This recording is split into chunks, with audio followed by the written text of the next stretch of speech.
So comes the father with his beard and pears, and he goes with him into the tattoo parlor, and he helps him get a tattoo. And the guy sees him, the guy doing the tattoos, and he's halfway through and he stops, turns to the boy he's doing the tattoo on, and he suddenly sees he's teary. And he says to the boy, "If I had a father like yours, I probably would have stayed from." TheYeshiva.net. So we're sitting here at the Kesher Nafshi fundraiser. I have the privilege to be sitting with my dear beloved friend and mentor, Rabbi Shimon Russell, who I think I don't have to introduce to the audience, but let's say he's a world-renowned therapist, mentor, educator, and we had the privilege for many years to attend together Kesher Nafshi Shabbatons for parents who are struggling with their children. So now we have the privilege to sit once again and talk about ourselves and our work. We're all work in progress, all of us. I don't think any one of us came down to this world perfect. If we would have come down perfect, we could have stayed up there. And we're all trying to become better people, better Jews, better parents, better teachers, better educators, better principals, better mentors, better human beings, better Ovdei Hashem, especially as teachers and as educators and as parents. So that's what we want to explore. Absolutely. None of us have all the answers to all the questions. All of us, I think, could learn more, can grow more, can challenge ourselves more. So I'm going to begin. My pleasure. Always my pleasure to sit with you. Thank you, Rabbi Shimon. These sugyas is just, I only regret that we spend a couple of hours together doing this. Each question, I don't know the questions, but each question is a world. And you could spend hours and hours to do it properly, to get to the depths of it. That's my only regret when I do these interviews, is that, it's like a quick answer. It's not really looking at the sugya deeply, nuanced, different variations of how to answer it, different circumstances. Each question is a course. Nevertheless, we'll do our best, but I hope the audience will understand. I really, truly, I hope they'll understand that in the context, we're giving thought. We're trying to provoke thought and ten l'chachim b'sachamid. Not that what I'm going to say is the definitive answer to any of these questions. Right. That's absurd. Right. And someone asked me a question. I shared it with my wife. She said it's an obnoxious question. It's an obnoxious question. But I'm going to have the chutzpah to ask it. And the reason is because I thought it would actually help people understand where you're coming from and who you are as a human being. Not just as a professional therapist in Lakewood or now in Yerushalayim, but who you are as a human being, as a husband, as a father, as a mensch, as a human being. Someone asked me this question. I'm a little embarrassed to repeat it. Feel awkward. But I feel awkward, yeah. You could see on my body language, which is a big thing in your book. Facial expressions, body language. Your kids don't hear what you say, they watch your body language. Okay, so you could see my body language. So this person said, I don't understand. Why are people going to listen to Rabbi Shimon Russell when he's absolutely a failure? Because as he himself admits, so many of his own children have struggled so much with Yiddishkeit or with other things, which means he was an absolute failure as a parent. Why is he preaching and pontificating about subjects he has failed miserably with? He should just say, I really don't know what I'm doing. Have a good day. I'm moving to New Zealand. This was basically the question, not verbatim. And I thought, let me address it. You sure did. And I apologize. It's no reason to apologize. Any thinking person could have that question, does have that question. Frequently I've been asked that question in one form or another, and it's a good question. I never divulge publicly the details that belong to my children. That's their lives. You'd have to ask them for their perspective. What I, with the rishus of my children, have discussed is where my wife and I began to realize how we didn't understand what was happening. Those with a variety of quite serious learning disabilities. de facto learning disabilities that we failed to grasp and understand. We were busy with medical issues with one of our kids. We just didn't see it. We were busy, like I think most decent, healthy parents, just trying to do the best they could with their kids, keep them in the system, keep them learning, encourage them, inspire them. And slowly but surely, we watched like dominoes that what we were doing, which was really conventional, regular chinuch that I absorbed from my Rebbeim, that I read in books, that common sense told me, just was failing our kids, wasn't working. The hardest part of it all, yes, was there a time when I viewed myself as a failure? I did some serious soul searching in the very early years, perhaps 25 years ago, when it started happening. And I had the same kasha on myself. I had the same question. And I actually was exploring changing professions at that time. But I got siyata dishmaya and good hadracha from my Rebbeim, and eventually emerged over a long period of growth to discover that my children became my greatest mentors, my greatest teachers. And through working through their issues, it became such a gift to my life. It sounds, I'm nervous that it should sound arrogant, because certainly not on the back of my children did I become who I am. But it was through the struggles we went through that I freed myself to do what is so fundamental to chinuch, which is really to look at my children to understand, who are you? Not who do I wish for and want you to be, not who am I going to try and leverage you to be, but who are you? And what happened for me was some amazing experiences as I discovered that as I engaged them for who they were, I became a different person. As we said in the book, before the beginning of the book, there's a statement that the journey of parenting is not just about who your children become, but it's about who you become in the process. It was in that very, very, very early days that I saw the difference, and I changed the beautiful Tsar Gidel Bonim, this line, to Tsar Gidel, Bonim. The Tsar of my Gidel would come through my children. And I abandoned the idea of feeling like a failure. On the contrary, I felt very humbled by it. It was very good for arrogance. That was very good for gaiva, extremely good for that. We did have a lot of pain over this, but my wife and I emerged into a place where we allowed the children to guide us, becoming better people, kinder people, more attuned people.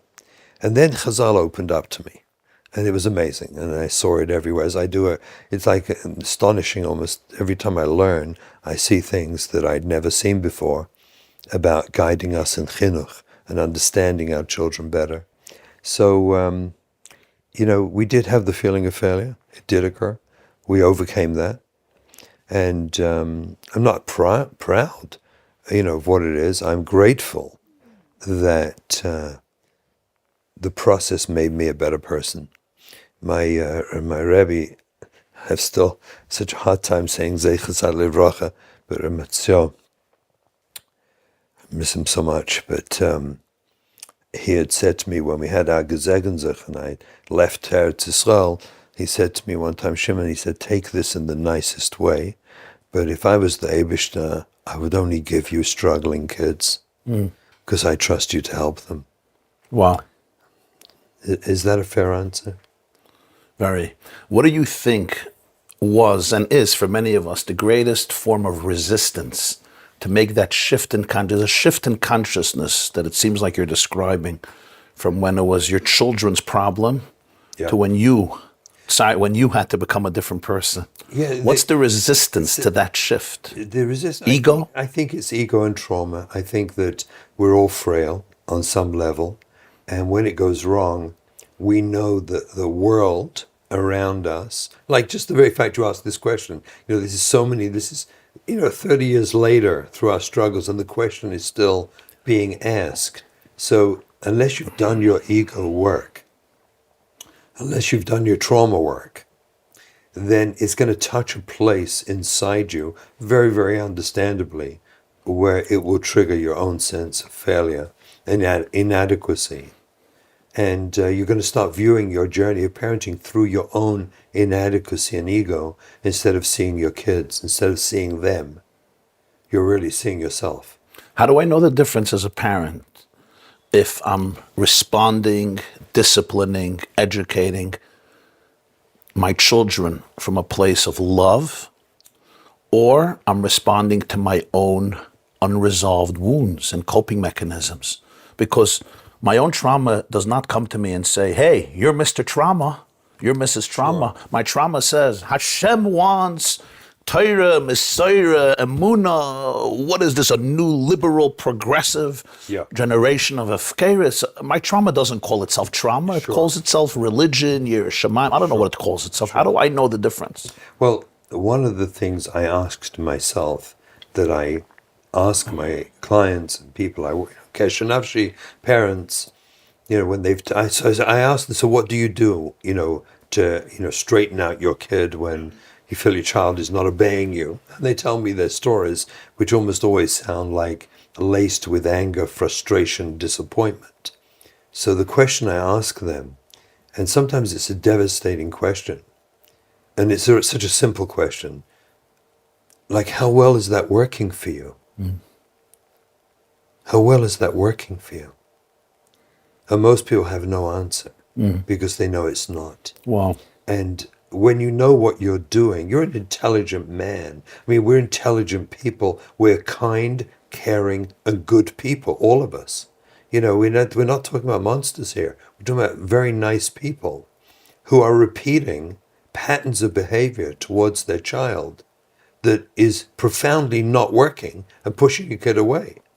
So we ask ourselves the question, how well is that working for you? And when you realize you're repeating the same stuff again that's not working at all, well, chances are that's coming from the wrong place. It's not about your child.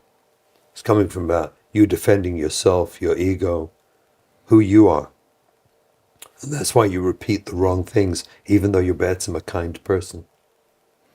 Is there a way for me to catch myself in the moment, like your kid comes into the kitchen 1 a.m, there's nothing to eat in this house? Or, no, I'm not going to shul Shabbos morning. Why should I go to shul? It's boring, and you also don't daven tat. Whatever it is there a way for tati or mommy to catch themselves in the moment as the trigger is developing in my brain before the explosion, before the implosion? What's the mechanism? Can you describe, can you play it out for me? Yeah, there's nothing to eat in this house. There's nothing to eat. If that's the starting point of your journey dealing with your own trauma, you will not do anything good. You will not succeed. But if you can then sit down afterwards when you realize, I just pushed my child away from me. I love this child. I love this child. Even at that worst moment, if I was, God forbid, Basura, Ra, that child died, I'd be utterly devastated. I love my child. So then why am I treating them in a way that pushes them away from me?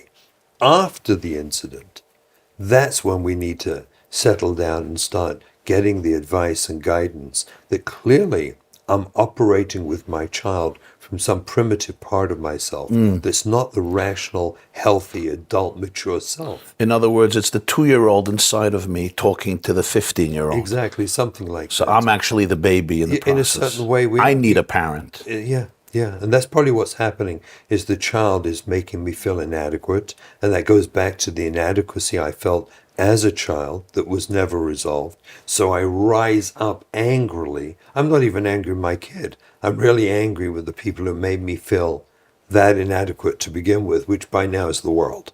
It's the whole world I'm angry with. I feel, even HaKadosh Baruch Hu, I feel can let me down. It's not attuned. When you know that your response is not attuned to what's happening and not reconnecting you to your child, well, you know something's off. Something is off. Now my work is internal. Internal. I should not be communicating with my child because I'll say the wrong thing. In the meantime, a person needs help to work out what are those internal truths. In the meantime, there's a very simple technique that everyone would benefit from using. It doesn't fix the problem, but it helps us. Pause, breathe. Pause and breathe. Pause. Don't ever respond in that moment of urgency. If you feel like this profound urgency to react, don't. Pause, breathe. Pause and breathe is not just a stalling tactic. It's actually a way of partially settling your nervous system. So you can bring yourself a little bit back more online and be thoughtful in how you're going to respond. Pause, breathe. I noticed in my own life how over the years of doing this work, I speak slower, I breathe deeper, I speak softer. In the interactive relationship with my children and those who come to me who are in severe trauma states, I slow my speech, I breathe deeper, and then I co-regulate. I help someone else calm down. So in the moment of that interaction, you're not going to fix your own internal triggers. That you need to recognize, okay, it's time. I need to go and fix them. In the meantime, pause and breathe and tune into what they're saying. So what you're really suggesting is that a major part of education requires self-awareness. Parents are talking about my child, my kid, my boy, my girl. Where's the nachas? Where's the Yer Shemayim? We have such a beautiful house. I have Mesiras Nefesh for my Shabbos table, and they're destroying everything, and they're not interested. And you're saying, stop talking about your children and gain a little self-awareness. Start looking at yourself, because in truth, we ought to be engaging our children, like all children, without any exception, when they come in the world, need structure, rules, and discipline to thrive. All children. They need structure. Haya pera odom yevolid, right? Like the Alter said, like a wild animal they're born. They need They need us to create structure for them, whether it's bedtime structure or Shabbos table structure or clothing structure or hygiene structure. They need structure to be able to survive. So we can't have a philosophical conversation with a 4-year-old about why I'm imposing structure on you. That's something we mature people, adults, we do for our kids to help them be able to function in a society one day. So we impose structure. How do we do the structure? So we create rules and we communicate the rules. When bedtime is, when this is, why you have to get dressed, not poking your brother in the ear at the table, being polite. We give them rules. The rules are designed to give kids a parameter, boundaries, definition of what is the structure that we feel is healthy for them so they can live productive lives. Comes along discipline when they don't keep the rules, so we offer discipline in order to uphold the rules which were designed to create the structure. There is no tachlis in rules and discipline if not for helping support structure. The purpose is structure. Stop getting angry. Chesed shifta soine b'nai is not a standalone concept in Mishlei. It's a means to an end. The end being structure. That's what we're after, not just running around with a stick. There's some chayv kaddish to have a stick. That's not the point. So if we're doing that, but undermining the administration of the rules and the discipline through getting angry, mad, loud, in this generation, I can't tell you about I wasn't there, so I can't tell you how it worked. But I can tell you in this generation, getting angry, mad, losing one's self-control while trying to do the discipline or the rules whose tachlis is only to enforce the structure, losing control undermines the very message of the rules and discipline and therefore undermines the structure. So then a parent has to stand back and saying, I'm doing rules and discipline in order to create the structure, but in the very delivery of the rules and discipline, I'm undermining their ability to be effective because I'm intimidating and making my kids scared and frightened of me, therefore undermining that the structure's a benefit to them. They just see me as an evil enemy. So that's the point where I have to take a look at myself and say, What is wrong with me that I'm not delivering the rules and the discipline in a way that's utilitarian and will help my children be able to adopt the structure which is the tachlis of my parenting? Therefore, it must be something about me, so let me get help. Because I would like to learn how to convey the rules and discipline in a way that my child can absorb and receive them, and therefore know that what I'm doing is in their best interest. When I get angry and mad, my child doesn't experience them as in my best interest. They experience an angry father who basically, he's being inconvenienced by my lack of being disciplined. This is about him. It's not about me. It would never occur to me it's about my best interest to grow up as a healthy person. So then maybe is it possible that for so many of us, our own wounds and coping mechanisms are so repressed, we are so unaware of the patterns we have created to survive, that it's really God's kindness to us to cause our children to challenge us and trigger us and make us meshuggah and overwhelmed, just so that we should be able to actually be healed. We should be able to say, wow, you are triggering me. What is going on in me? And it brings it to the fore, and I can actually deal with it. In other words, our children are really mentoring us, even if it's unintentionally. Absolutely. It may be that our generation, before Mashiach is coming together, that's exactly that maybe Rashi says, the children bring back their fathers. It's through them that somehow, Mashkiach Sali once said, the pasuk in Eicha, Tishtach Pena Avnei Kodesh Barosh Kol Chutzos, and it says, Rashi says they're the bonim. It's talking about Avnei Kodesh. It's obviously talking about the holy stones of the Beis HaMikdash, and yet Rashi says Elu Abonim. So Mashkiach said something amazing.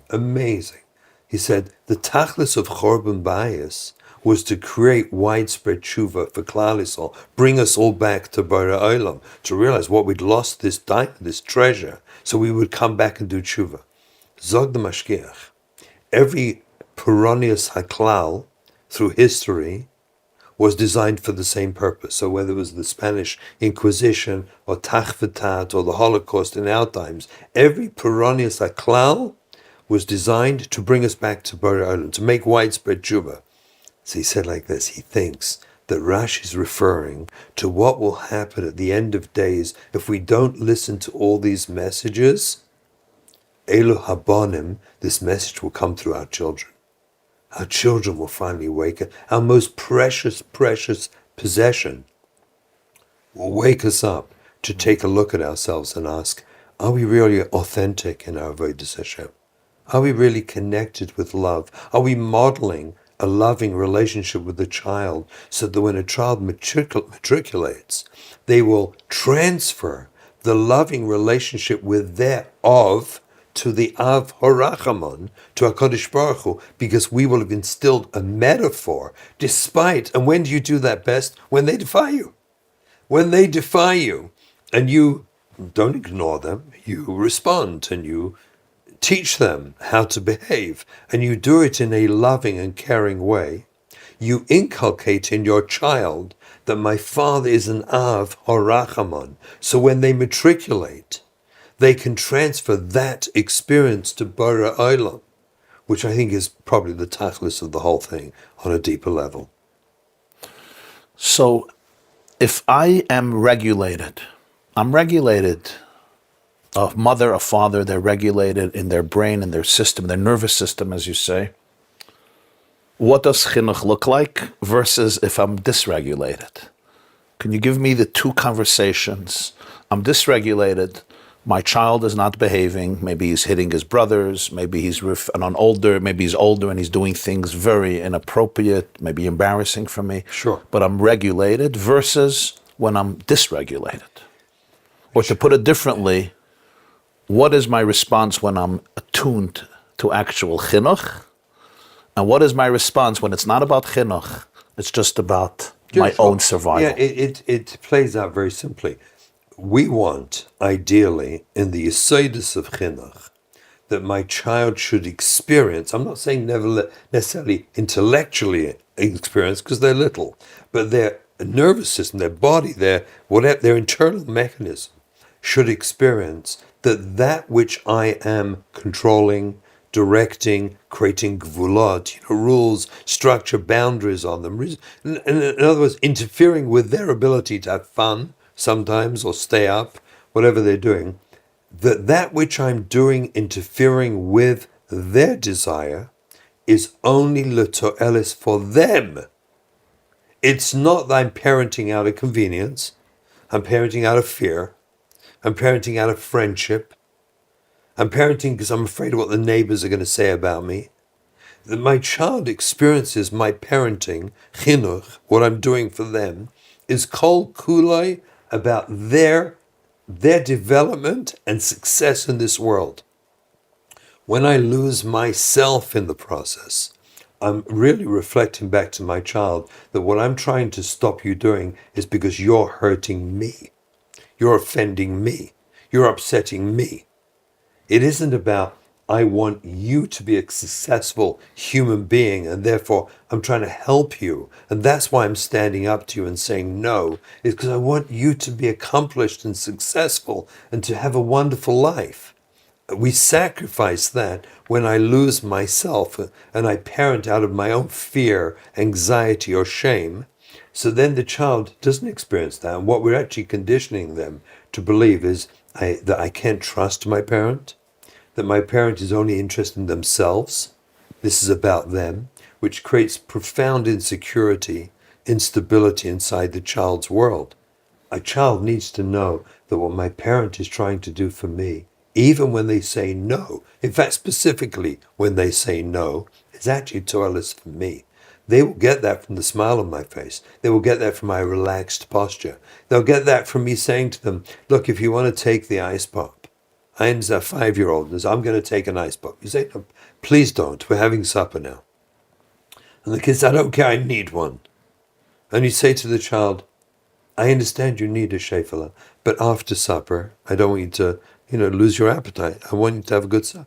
I'm taking one. And then you look at the child and you say, well, go ahead. I'm not stopping you. And they say, well, can I take it? I said, I told you not to.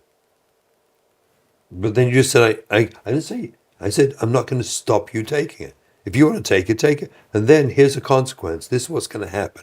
If you take it, you're going to go to bed. You're going to go to bed right after supper immediately. No playing. So that's up to you. But I'm not going to stop you taking it. And they look at you like, I'm taking it. I'm taking it. You say, I know. And then you go to bed after supper. But you stay completely calm.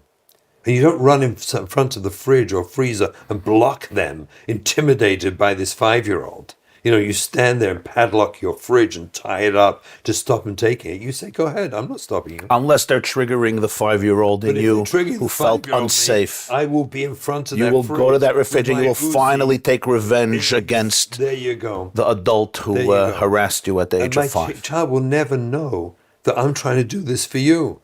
This is about you, not me. He'll just see a parent out of whack. Out of whack, yeah, exactly. And he'll never get the message that I need to self-discipline. This is good for me. My father's actually, it may be confusing. Again, there's not an intellectual thought in a 5-year-old, but it's an experiential. That's they're experiencing by me staying calm and saying, look, I'm telling you not to, but I'm also telling you I'm not going to stop you. But if you take it, you go straight to bed after supper. These are your choices. Shimon, I think this is what makes it difficult for many people, possibly. And that is the father and mother feel that they're just following the Shulchan Aruch. They're following the Torah. They're following the Ratzon Hashem. By a Shabbos table, you say a Dvar Torah. I'm paying tuition so that you should learn something in yeshiva. Tznius is something we have done for thousands of years. A Yamelke is Yir Shemayim.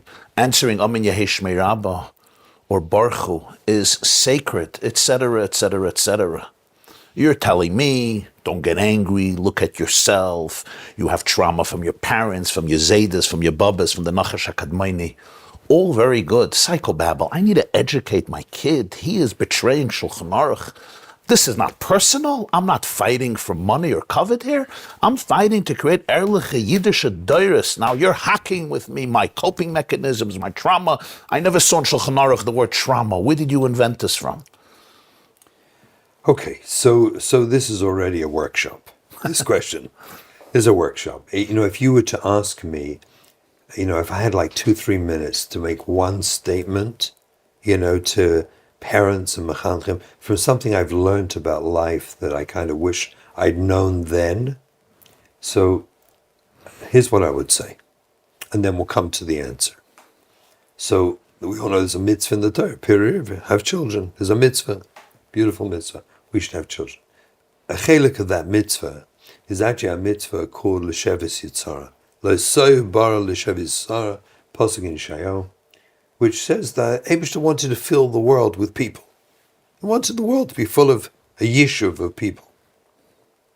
So what is that mitzvah? So I don't want to go into the details now, it's Alam Dishashir, but what it means to me, and I've discussed this with various Gedolei Yisrael, it means to me that Eibishter wanted a world full of healthy people. That means like this: we should try and bring up our children to be healthy in body and mind, to be happy, to be capable of self-love, and capable of loving others. That's our goal. That's what we're meant to be doing. That's the mitzvah l'shavis yitzhara. Bring up healthy people. People who can't be part of the yishuv. That's not what the Eibishter wanted. He wanted a brayas for it and nish for now. At the same time, we have a chayv kaddish in Shulchan Aruch, or chinuch rabbanim. We have to mechanech our kids to mitzvahs. All the beautiful things you've said so eloquently a few minutes ago. We have a chiyuv as parents to teach our children. We madrich them in mitzvahs. Right, exactly. Now here's where I wish I'd known this, what I'm about to say. If there was one regret I have as a father, I didn't know this.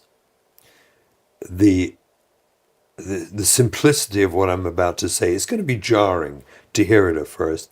And I would only say if people are listening, if it's confusing what I'm about to say, the confusion is because we didn't have time to tease it out, not because it's be'etzem confusing, it's because we didn't have time to play. It's a novel idea, and there's no time to really tease it out. But here's the question I ask people. You have a dual mitzvah as a parent, to bring up a healthy child, person capable of living with the yishuv. I repeat, healthy in body and mind, happy, capable of self-love and loving others. That's our chayv kaddish as parents. At the same time, we have a chayv kaddish from Shulchan Aruch to bring up children in the derech HaTorah, Torah mitzvahs. Here's the shaila, talking about pre-bar mitzvah, little kids especially. What happens was that when, on the occasion, there seems to be a conflict between those two, what do? Which takes precedence? There's a conflict. You say to your kid comes down with no tzitzis, and you say to your child, Shefli, did you forget your tzitzis? And your child says, he's 6 years old, and he says, I hate my tzitzis. There's a conflict, right? Classic, easy thing that could happen. Doesn't have his yarmulke, she doesn't wear her tights, something's off. And now there seems to be a conflict between my child Yitzhara and chinuch to mitzvahs. So, versteht ihr, which comes first? Which is more important? If you can't do both at that moment, if you're trying to do both, which takes precedence? And the answer is l'shevis yitzhara, that we have to bring up healthy children, and therefore never compromise with a young child, ever compromise l'shevis yitzhara for the sake of installing a mitzvah. So if I know, for example, there's a small group of kids who could handle chaysich shifta sayne b'nai, they can handle a tough parent who sends them back upstairs, and it won't interfere with their development as a healthy person, then by all means send them upstairs and give them the stern look, the angry look, if that floats your boat, and get them to where the sitz is, and everything's good, as long as it doesn't shter l'shevis yitzhara. But if God forbid it shtes l'shevis yitzhara, and they come down and meaning you're wounding your child, you're wounding your child in that process. You're causing them disconnect or feel unsafe. You're not teaching them self-love or loving others. You're not teaching them how to be happy. If you're interfering with the development of Shevis Yisrael, then you remind them once and you let it go at the moment. Let it go. And later on, you sit down with them in a way that does not interfere with the Shevis Yisrael, and you discuss the mitzvah, what's wrong with the tzitzis. And you know what you find out? You find out he's still wearing Mickey Mouse tzitzis. His parents didn't upgrade him to a nice pair of tzitzis, and the kids are making fun of him. Or someone chewed off half his tzitzis, and the boy next door is making fun of him. Who knows? But you sit down with him respectfully and lovingly, and you find out what's the problem here. But that's within the confines of L'Shevis Yisara. Now, if you've done your personal work, it's very possible that at that moment when there's a contradiction, you can uphold L'Shevis Yisara beautifully because you did your personal work. But if you haven't done your personal work, chances are, in your zeal, which is totally understandable, to fulfill the mitzvahs chinuch and make my child listen to that Yehei Shmei Rabbi, get to shul on time, put his finger and daven properly. In my zeal to do that, I compromised, not by deliberate, it wasn't thoughtful, but by accident I compromised. The Shevis Yisrael bring up a healthy person. Ultimately, I mazik my child. What's fascinating is that when we put the dogish on the Shevis Yisrael, remember, they're meant to go side by side in normal chinuch. It's only when they're in conflict that we err on the side of always maintaining Shevis Yisara. What parents report, what we discovered and everyone sees, and I just wish I'd known this earlier, is that you create a clay kibble for mitzvahs. That's what happens. When the Shevis Yisara is done properly, you create the clay kibble. So even if they're not ready now, they will be ready soon. I asked many Gedol Yisrael, how many times who had Gedolim for fathers, how many times did your father, like mention to you, wash Negelvas in the morning, put on your tzitzis? How many times? Once. They reminded us once, they left it alone. There was none of this yelling and screaming. So you're saying, on the contrary, if you really care about Torah mitzvahs, thank you. You're saying something much deeper. You're not just saying health before religion. No. Healthy, happy, religious. You're saying something much deeper. If you want religion to be authentic, that's right. If you want it to permeate, to penetrate, that's right. To have longevity, rather than just superimposed, repressive, that they may abandon when they're older or just be angry, this is a prerequisite. It's a prerequisite, exactly. If not, you're destroying. V'chai bahem v'lo sheyamos bahem. That's what you're saying. I think it's probably... If Yiddishkeit is going to destroy the child, it's not Yiddishkeit. You're saying. It's going to be a fake Yiddishkeit. It's not Yiddishkeit. It's going to be just out of dread and of course. And stress. Of course. And it's external. It's all external. It's not deeply felt inside, which is what we see. So it's not that emotional health was victorious over Yiddishkeit. That is what Yiddishkeit needs. It needs people. It needs souls. It needs a healthy brain. Exactly. And this is, to me, it was the most profound awareness that came to me in our journey through our parenting. And in fact, what's amazing is, let's go back to Keshanashi for just a brief moment. The entire model of crisis chinuch that I've been trying to teach in the world is about repairing the damaged attachment that happened because, for whatever, I'm not blaming anyone, I did the same mistake. But not doing the Shevis Yitzara properly created a child who was not capable of feeling good about themselves and self-love and loving others. The crisis chinuch approach is really what we're doing is repairing the damage, upholding the Shevis Yitzara, creating a healthy relationship. A healthy clay kibble. A healthy clay kibble. And what most kids will do with that, if we walk away from religion for the time being, with crisis chinuch, with children who are seriously in crisis, we walk away from that. But instead we focus on repairing the damaged attachments, relationships, love, creating a healthy person. Ruba de Ruba, on their own, they start exploring religion. They go back to it and they want it back in their lives. You're saying because if Torah mitzvahs is really the true path and the healthy path to life, physically, spiritually, and emotionally, that's what Hashem's blueprint is. Correct. So if you really create healthy children, they naturally want to be healthy people. That's right. That's right. That's right. It was so profound to me where I saw this. So you're saying that we should actually trust Yiddishkeit more.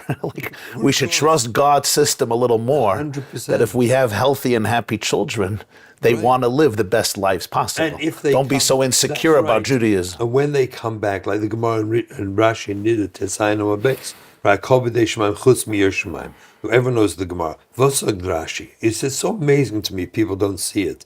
Rashi sagt something so profound, right? What's kol b'dei Shemaim? Kol midaisav v'karaisav shel Adam boin lo b'gzeres melech. That means my child has these struggles. Midaisav. Midaisav. They have character, a certain character. This, we wish we'd know it when they're born, but we didn't. And Karaisov, the next door neighbor, the friend, the kid that bullied them, all the events that happened in their lives is how they reach their tikkun. That's the Ari Kodesh says. They go through their specific journey, and that's how they reach their tikkun. If we would see that and realize my job is the privilege I have as your father is to help you recognize these challenges and struggles that Kodesh Baruch Hu gave you, and I'm going to help you with it. I'm going to help you be the best you can be by being a healthy person. So when the Gemara says Chalal of Shabbos Achas Kadesh Yishmer Shabbos is Harbe, which is why every Hatzalah call goes out on Shabbos, you're essentially saying all of life is that way. Look, I leave that. If you're going to fight about this Shabbos, you're going to take him away from all the other Shabbos. It's in a public setting. It's dangerous for me to, because the Lamdonim, will misinterpret what you just said. But conceptually, yes, absolutely. Yeah, I meant conceptually. Conceptually, not specifically, but conceptually, yeah, absolutely. 100% conceptually. That's the concept. Creating healthy people is the greatest possible way for Kiyum of Torah mitzvahs. Is Pashut to me. Is Pashut. The authentic Torah mitzvahs is incorporated internally and meaningfully in healthy people. So now I understand. There's a medrash Tana de Eliyahu Rabbi Perik Yudalad, which is a medrash from Eliyahu Hanavi. Eliyahu Hanavi said, a man asked me, he says, there's two things that I love, and I know they both precede the universe. Torah v'Yisrael. Ve'eni yedeya ezer koidem. I love them both. So Eliyahu Hanavi said, the world says that Torah kadma, v'ani oimer, Yisrael kadma l'Torah. Yes. Yeah. So this is Eliyahu Hanavi's, so. ani oimer Yisrael kadma l'Torah. I think so. The work we do, again, I go back to what we wrote in the book. The journey of parenting is not just about who your children become, but about who you become in the process. When we see this simple truth, when I free myself to allow my children to refine me, to help me observe my own weaknesses, impediments, flaws, what I came back for, so they can help me orient towards my own repair and therefore my own fulfillment of my journey in this world. And then everyone wins. Everyone's a winner. But it's very hard for many of us to let go of the expectations, the shame, and the ego, especially that all three are camouflaged as halacha, emunah, and Torah. Yeah, we don't call it ego, shame, expectations. We call it God's expectations. Sure. What's so fascinating about that is that, in the yeshivish world, the Hasidish world, we're all so keen on philosophically working on ourselves. The philosophy of being Ovdei Hashem by working on our midas, our ben adam lechavero, working on who I am as a person. Like midas, working on midas, that's the mitzvahs ben adam la'atzmai. To work on that is the yesod, the foundation, shari avoda, we know that's the foundation for it all. That's why it's not included in Targum mitzvahs, because that's the foundation for the whole Targum mitzvahs. And we give, let me say it. Take a deep breath. Breathe, pause and breathe. I think we all believe this. Intellectually, I believe the Torah world would uphold and believe what I just said is the Ika Ikarim of all of Avodas Hashem. Like the Gaon says, the Shklava says in the introduction, into Evan Shlema, that's the tachlis of person in this world is Tikkun HaMidas. Right, that's the tachlis. I think we all know to work on ourselves philosophically, but guess what? The greatest vehicle we ever have in our lives for working on our midas is our relationship with our children and our spouse. Those two are the greatest vehicles. Isn't it bizarre and odd that we don't recognize that we'd rather learn Sfarim on Tikkun Amidus than actually go home to the children and the spouse and do it? That's bizarre.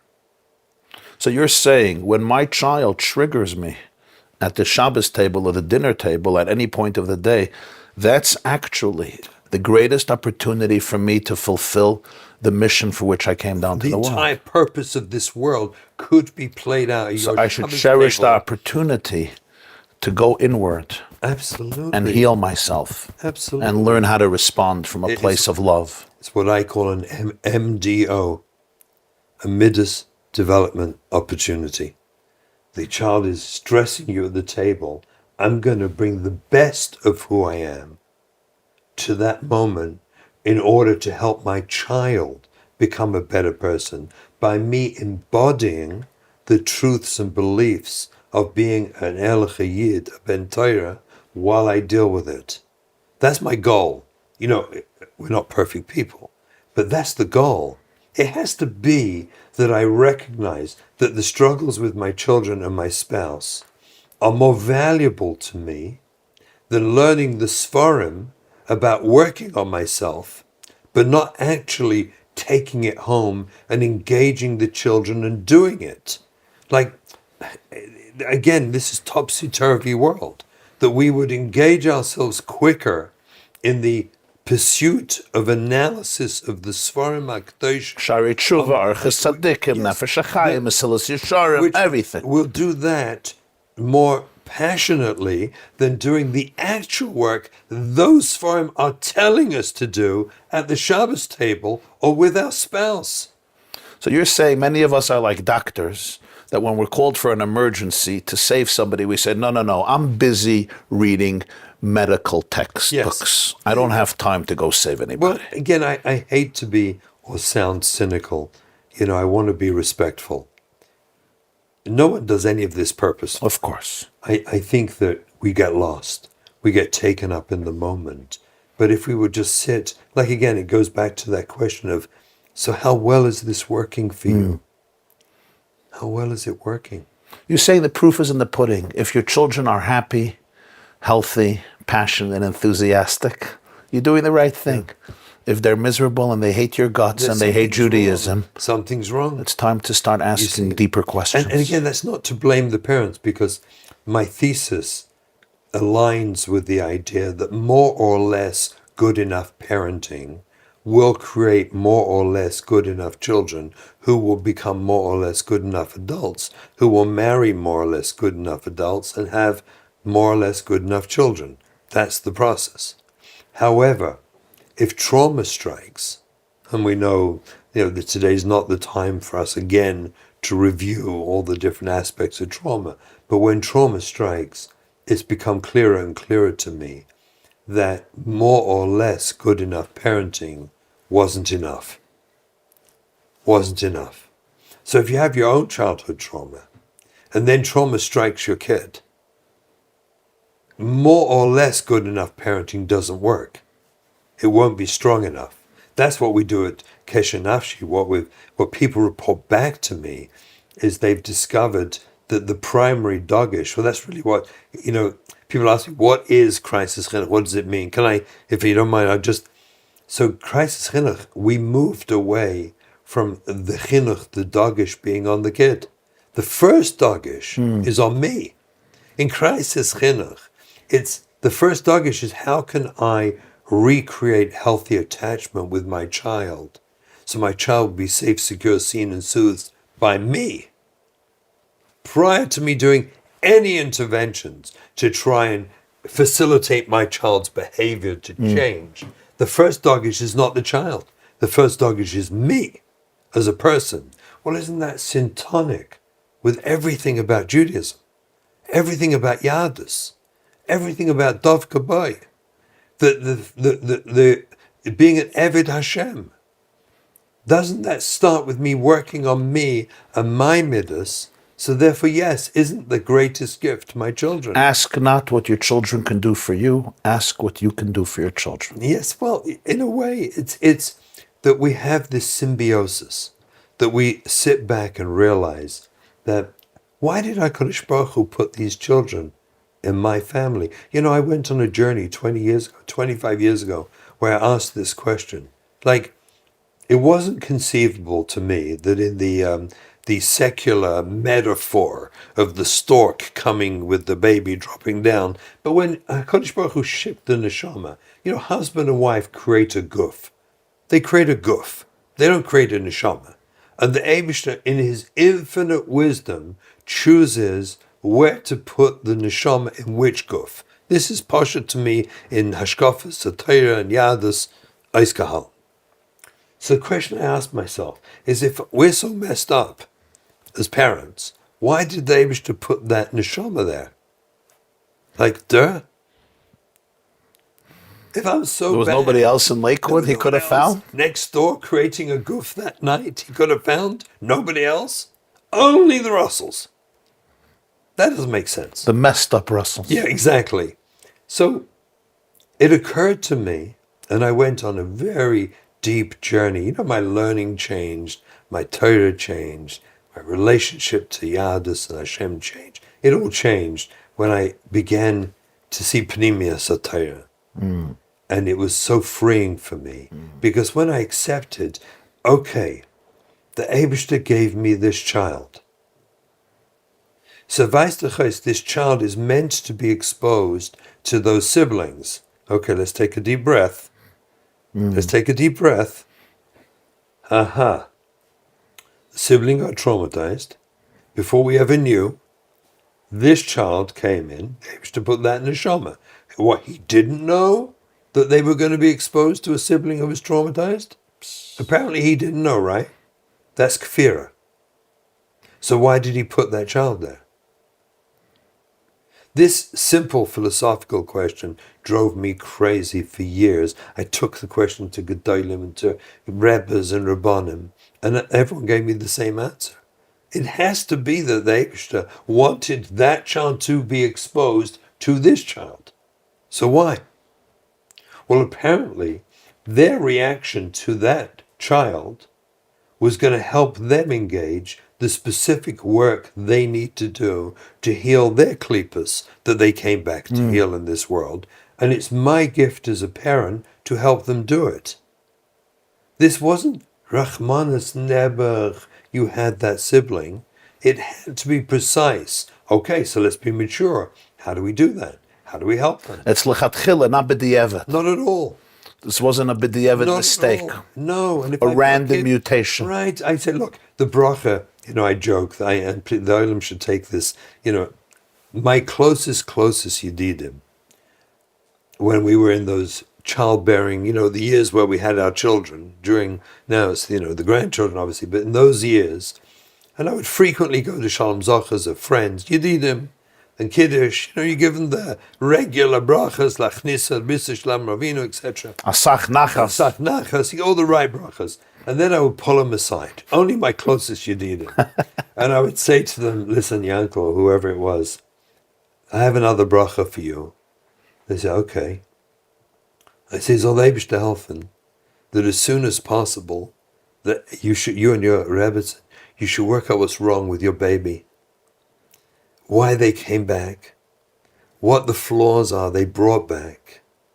Find out what's wrong with them, and patiently and lovingly help them.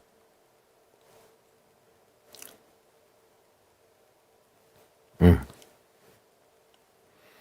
they thought you were crazy. It's what we're here for. They thought you were cursing them. No, my friends understood me well. It's what we're here for. And we all think we got this perfect child. It never dawned on us that of course they came back with imperfections. Kol midosav v'karosav, and they're going to have karosav is that sibling who was traumatized, who's acting out in the home and driving everyone crazy, and they're born into such a home. That's Ratzon Abayra. That's not an accident. Can we please embrace that? And can we please focus on what can I do to help you? How can I help you through this? Because I can't stop You the started to explosion. cry when you said those words, that they didn't come down perfect, and we need to be here for them. What triggered that emotion? Was it just the thought of your own children? No, it's the thought of Klal Yisrael's children. It's like these precious neshamas come back. You know, we daven Elokai neshamas shenasata b'Torah. They're pure tahor neshamas, but they're moliklipas. Especially now at the end of days with Gugulim, they're all moliklipas. Rabbi Shalom, we expect them to be perfect. What are we saying? They're dealing with a lot. They're dealing with a lot. They have struggles. They have to fix 5,000 Who years of knows? history for Yes, Mashiach. They that's got to right. fix it all. and we're privileged in this generation that we're getting these neshamas. Can't we reorient ourselves to see they're not a burden to our lives, but they're the gift of our lives? Can we not communicate to them, Shafali, you did nothing wrong. You have ADD, you have an impulse disorder. You're not going to make it very well in our system. That's not your fault. You didn't do anything wrong. Can we start with that? And you don't have to be Rabbi Akiva Eiger. No, you don't. You have to be you. So Psikta on this week's Parsha Truma, we just learned it. The Moshe Rabbeinu, the Psikta says it. The Kodesh, he said, Asuli Mikdash v'shechati b'soichem. And Moshe Rabbeinu said, we're going to make for the Rebbe Shalom. He fills the whole world. We should make it. Zog the Psikta. No, he said to Moshe Rabbeinu. Moshe Rabbeinu was nizdaza. How are we going to do that? And the Rebbe Shalom said, no. Lo lefi koichi, I'm asking you. Lefi koicham. I'm asking you for your koiches. Lo lefi koichi. He goes on to say when he said, bring in the kesef and the zav. And Moshe Rabbeinu was nizdaz and said, you own all the kesef and zav. What are we going to bring to you? And the Eibishter said, no. Lo lefi koichi. Lefi koicham. Whatever you can bring. A machzah shekel. A little tiny thing. Bring something. Can we not look at our kids and realize what they're carrying back into this world? Who knows? So if we had an X-ray when they were born, and we could, like, spiritually, all the Mekubalim would come back from Friedrich and they would look at this child as it's born and put a tag and tell us exactly was tutzuchto. We'd all go out of our minds. But that's our gift. So yeah, we have to overcome who we are to see that. And we have to gift our children. And that doesn't mean being weak and lame. On the contrary, that's my chayv kadosh, to see those struggles and help him. And that needs structure, and it needs rules, and it needs discipline. It needs our authority. It needs us setting the agenda of our homes. It needs us teaching them about Torah mitzvahs, but all under the framework of the Shevis Yitzhara. From a place of health. Of health. I want a healthy person. Yeah, Vada, we have to be. And sometimes we have to be tough and strong. But you can be tough and strong with kindness. You could say no to your child. The Shefala, the answer is no. And they say, Tati, I hate you. And you look at your child and you say, that must be hard for you. For this, you really have to be regulated. Yes. Your child telling you, I hate you. You're the worst Tati who ever lived. I wish I can have somebody else's I Tati. remember the joy and emotion of reaching the place in life where I was able to look at my child, 6, 7-year-old, and say to them, that must be so hard for you. And you were internally calm. That's the key. Yeah. Your child knows if you're internally Because I don't calm. think my kid hated me. I think my kid was manipulating me and trying to get their way. And it was for me to teach them in a healthy way, Shefala, this is not about, you hating me and you think, I'm going to earn your love now by giving in. The answer is no. And no, I don't have to tell them, that's Shalom Pitayr. Shalom Pitayr, you can't say that to your father.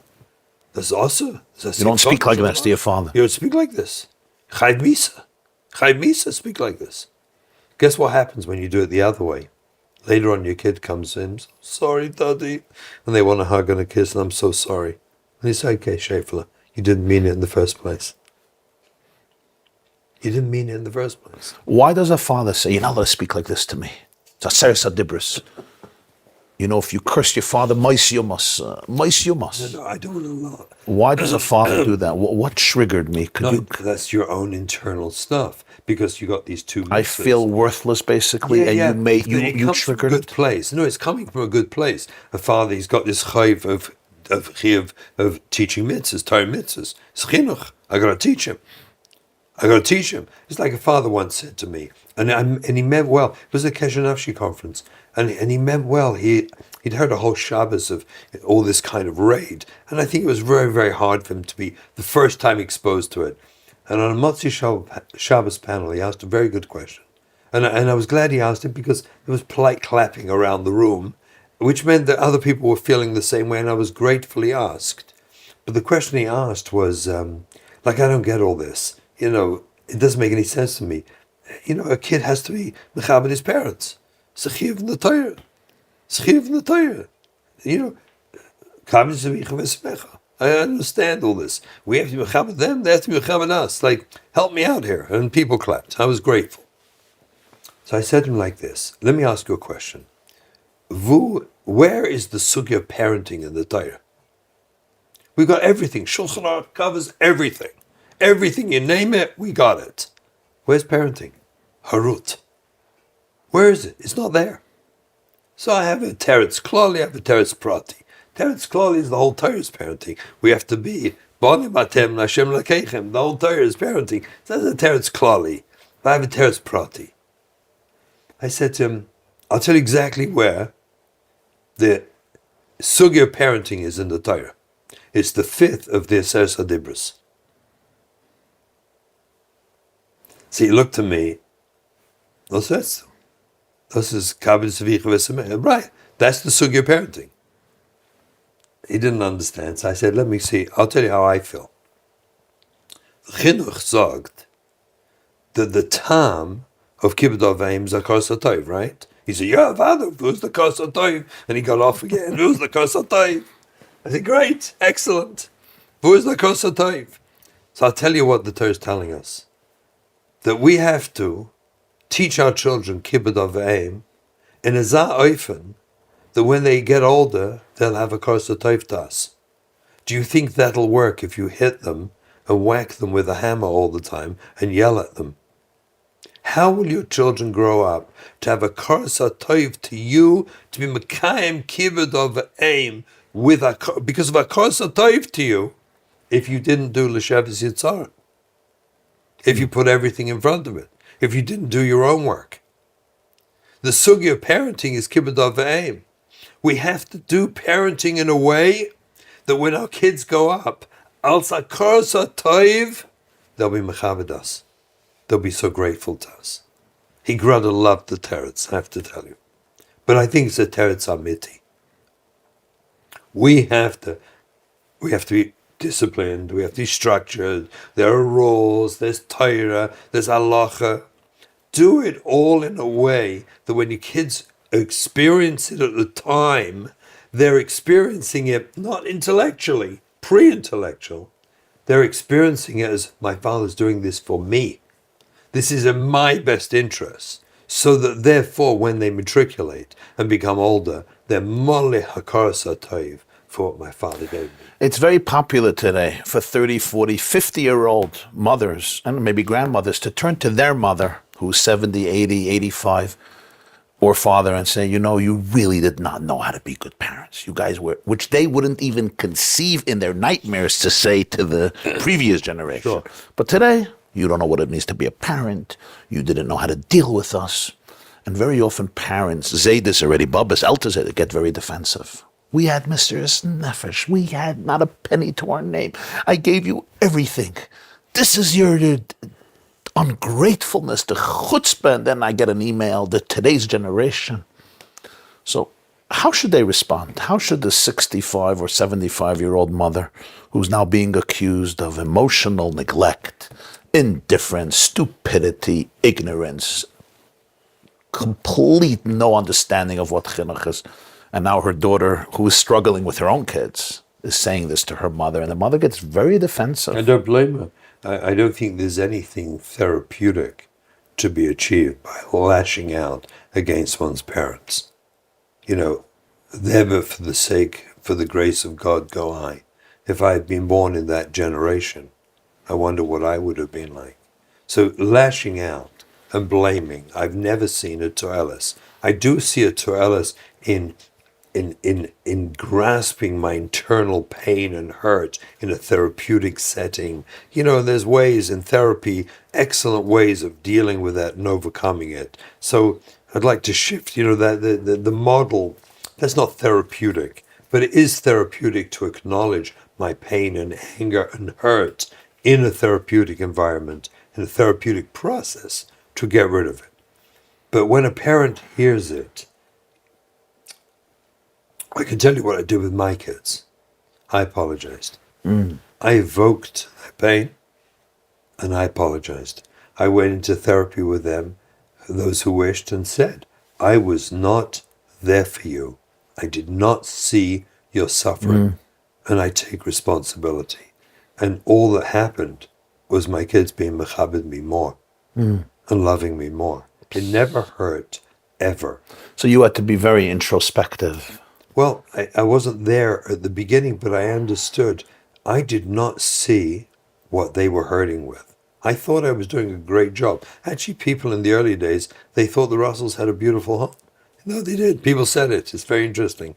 They used to think we were like nice people. You know, I asked my wife many times, are we nice? I think we are, no? So it seemed to me we're good people and we're nice people. But So you're saying when parents can acknowledge the pain of their children Rather than become A defensive. Kodesh Baruch Hu made this world in a way that the nature, the teva, ingrained, imprinted in the neshama of a child is to love and respect and want that love from their parents. Hashem made the world that way. We all know as we get older, if you still have older parents, you know you're dying for them to say, I'm proud of you. Right? You're just dying. Everyone's dying for it. Even you're 60 years old and they're 90 and you just want to hear it. Hashem made it that way. If, again, this can't be an answer for all situations and all people and all circumstances. But if parents are able to do the work on themselves, to simply acknowledge to their children, I didn't see, I didn't know, and I hurt you. And I would love to know, and I want to hear, and I'm willing to do the work on myself to see if I can find a way that this doesn't happen again. It is the nature of a child to crave that relationship and want to be Michael and want to let go and want to re-embrace that relationship. I think that many times parents who haven't done the work on themselves end up in a headspace where, no, kibbud av v'em is kids respecting us. It's not the other way around. And we all know it's not true, but they haven't done the work yet. And that may not even be their fault. So I guess they make their children feel there's nobody to talk to. I can't have a real connection with my parents. Correct. I just have to placate them and say the right thing. But if we really dig deep, and nicht einmal, you understand, you may have to do it many times. But if you're committed, I don't care if it takes me 10 years. I literally don't care if for 10 years one of my kids is going to be mad with me and hurt me and whatever. You know, that may have happened. And okay, so what? This world is this world is chalaim, yachasit, olam haba. So what? Who cares if it took me 10 years? Let me do the work. Let me take it on the chin. And let me apologize, not pathetically, not like I'm a nebuch and a bad person. I'm not a bad person. I'm a good person. But at the same time as being a good person, I grew up with certain traumas. I grew up with parents who were traumatized. I had certain blank spots. I was blinkered. It wasn't deliberate. I didn't go to the store and buy those blinkers. I had them and I didn't see you. And because I didn't see you, I hurt you. You know, I've yet to find a child. I've done this in my office so many times I can't even tell you. It's from the greatest work I've ever done is to watch the repair between children, adult children, and their parents. I cry with them when they cry. We all cry in the room because it is such the nature that Hashem put in a child to want to respect the parents and love them and want to be Michael. All it needs is that true, humble, authentic, vulnerable honesty. And when it happens, magic can happen. So you mentioned before something very powerful that I just want to zoom into. You said what Pnimius HaTorah gave you was that shift of paradigm, that paradigm shift, where instead of seeing it just as a given, these are the kids and they're pretty rotten and spoiled and filling my life with trouble, you actually redefined yourself as an Eved Hashem. Correct. I work for Hashem. Right. Hashem put these souls into our home. This is their journey. And my role is to show up with humility and love.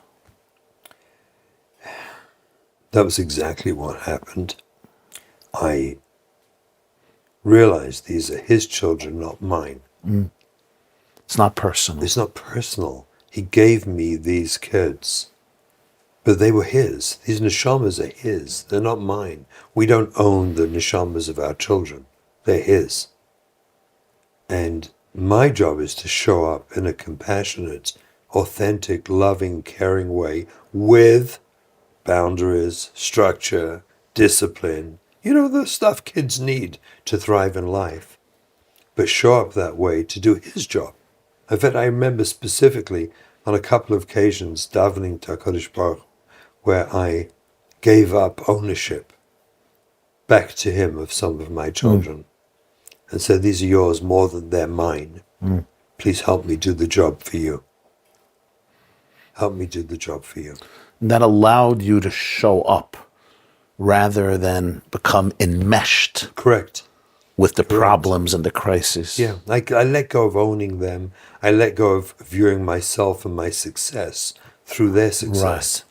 Right. That's a big thing. For so many parents, it's your success that will prove. So my wife and I, we collected friends. I collect friends. Some people like stamps and coins. I like friends. And my whole life we've become good friends. I collect friends. I like good friends. And amongst our friends, we were privileged to have friends who were remarkable people, special people, who had wonderful kids, who got through the system well. Ruba Deruba, they did marvelously. And they went to all the appropriate yeshivas and got married, did the right shidduchim, and things worked out very well for them. They were our dear friends. In the early days, my wife and I would drive home from their simchas in silence. In silence. And it was a painful experience. And we were grateful for them. It wasn't any jealousy, trust me. We were just delighted and grateful for them. Over the years, we began to see what our children had done for us and to us. What was more fascinating than all was when our friends reflected back to us how deeply they appreciated our friendship, and what we were doing was so moving to them and so inspiring to them.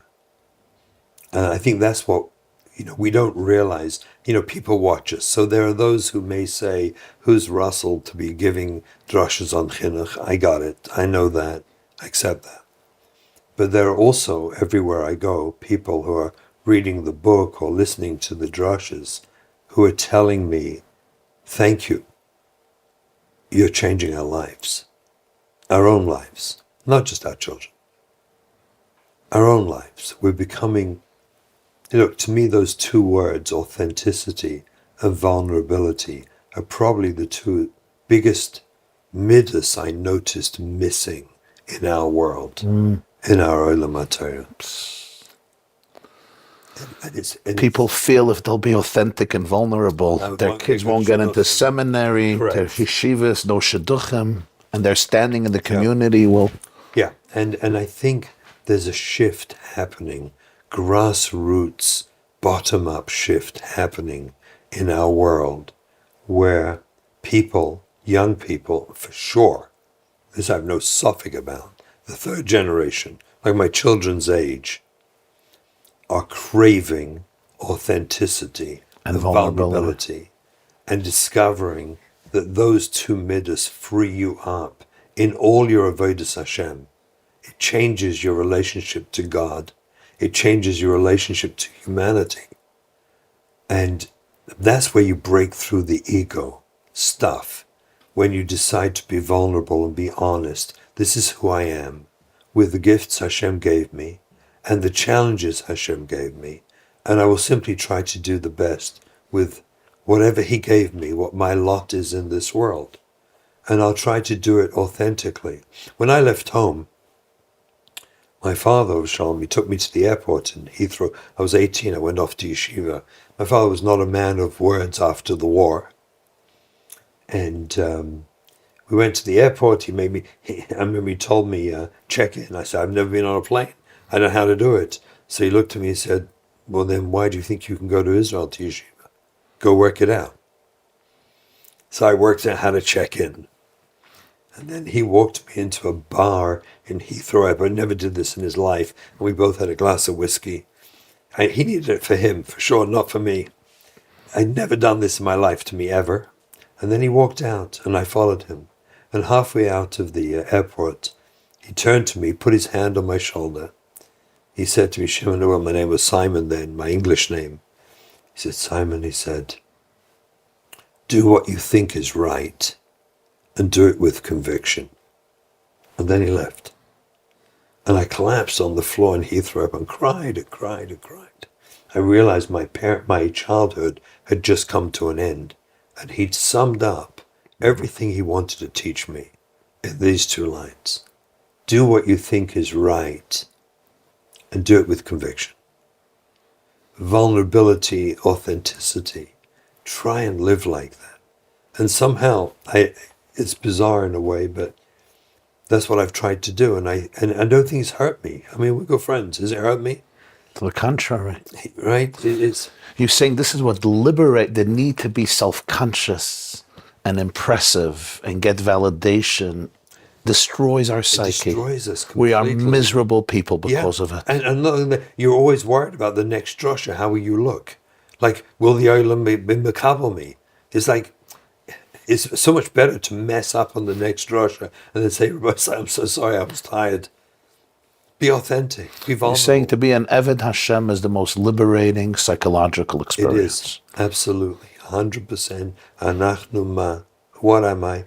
I don't know. I'm just going to do the best. Lefi koichi, like I said from the Pesikta. I'm a channel. I'm a channel. Let me try and show up and do the best I can. And your kids will see that. And there's something magical will come to them. As we saw when our family stabilized, Nishnor stabilized, but Baruch Hashem, or I can say that my wife and I have rov nachas from our children in a very unique way and a special way, watching them in their journeys, their authenticity, their vulnerability, and finding their relationship with HaKadosh Baruch Hu. It's been very, very heartwarming. Very heartwarming. You know, it's hard. There's a line from the Balatanya. He once said, Kol inyan ha-chasidus l'shanes teva midaisav. The whole purpose of Chasidus is to work on yourself. Right. When you'll ask a lot of, let's call them Hasidish Yidden who grew up with it, very often they'll tell you, for us, what it really means is to fit into the system, to make sure we're perfect families, to make sure our children are filled with Torah and Yireh Shamayim and Midas Hasidiyas. And really, it seems like that this core that you're talking about, both from the Vilna Gaon and the Balatanya, which come from two different schools, it's really, that's all about working on yourself internally. Right. How did that get forgotten by so many of us? It's emotionally? I think that rightly so, certainly after the Holocaust, the mandate of Gedolei Yisrael was rebuilding the infrastructure. I think the survival and authenticity of both the Olam HaTorah and the Olam HaChasidus, they put the dogish on the infrastructure. And rightly so. Take a look, we're here. I mean, Kanei Nahar. It's remarkable what happened. Absolutely remarkable. But at the same time, on a grassroots level, I don't think it's a contradiction at all. that at the same time, on an individual level, I see that people resonate to the deeper ideas of my own tikkun amidus is where my relationship with Dov Kabbai lies. That's where it is. Without my tikkun amidus, how will I be humble? How can I be an of? How can I even daven? What is tefillah? The essence of tefillah is humility, that I'm coming on to you, Bari Olam. I'm coming on to you because I can't. Because I can't.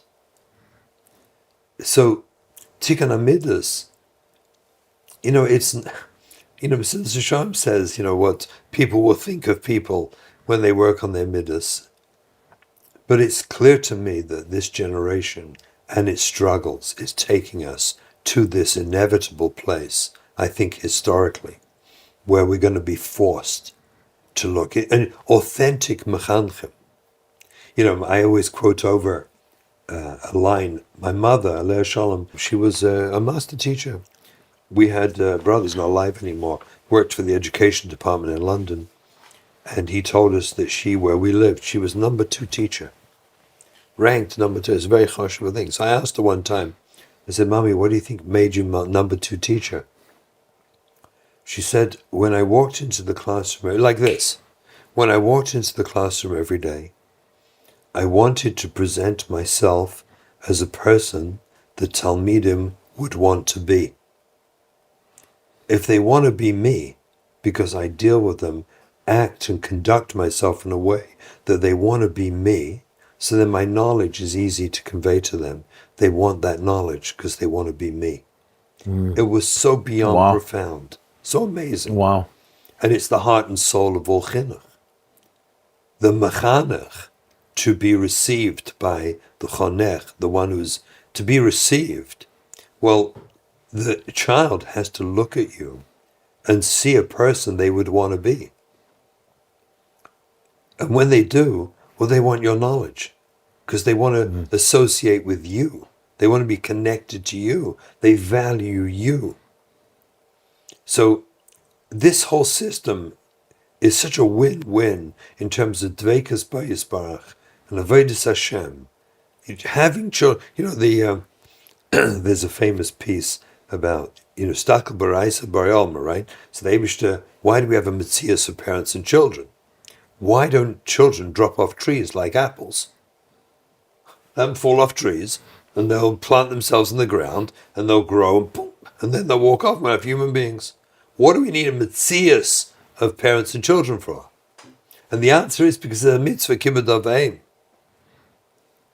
There's a mitzvah kibbud aveim. You need the struggle of being mechaved your parents. You need the struggle of being a parent. That's the stakel b'raisa b'yalma for your tikkun neshama. So therefore the Eibishter created the metzias of parents and children.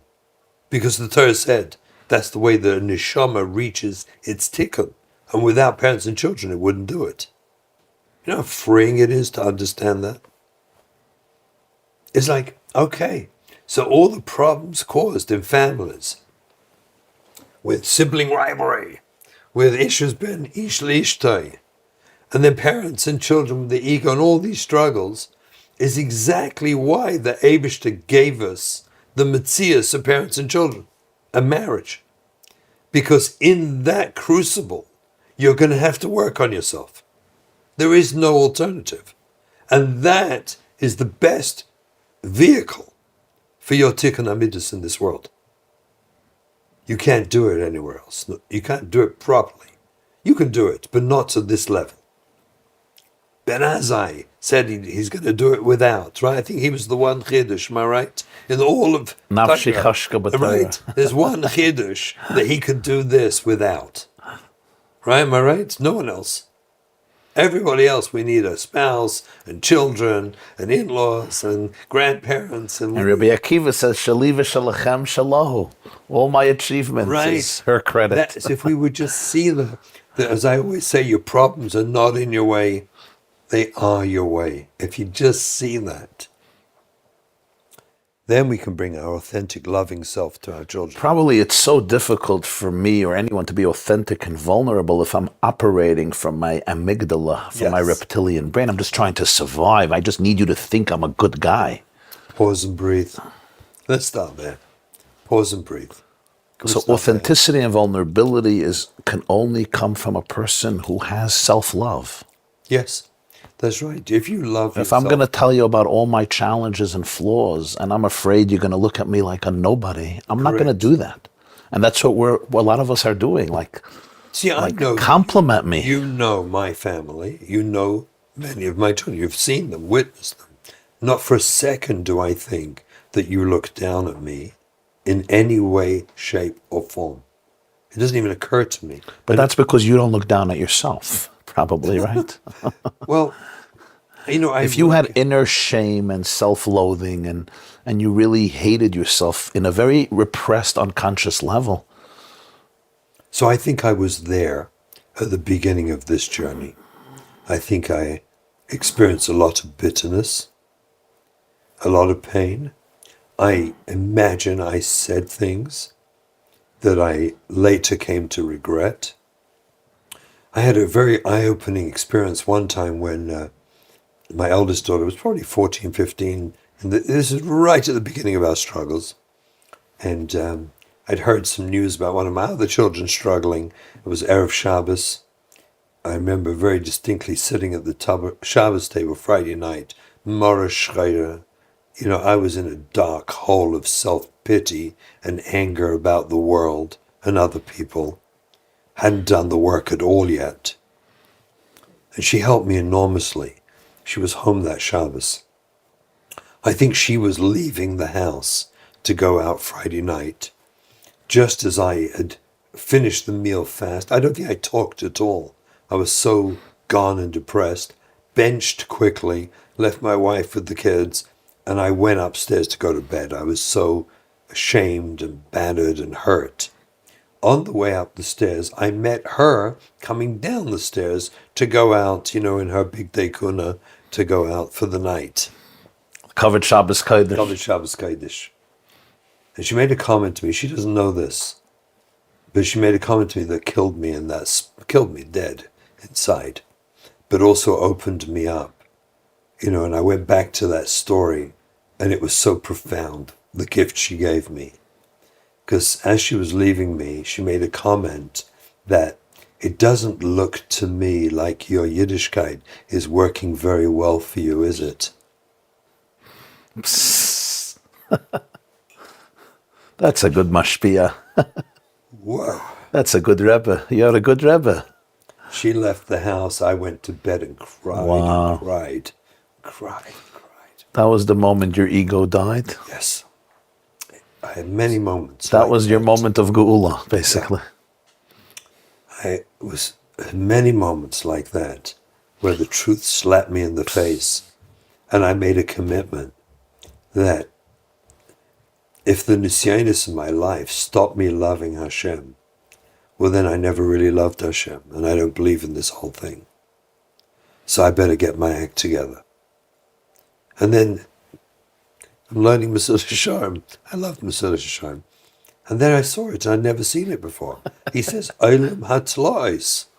I'd gone through, you lay in the Sefer. Yeah.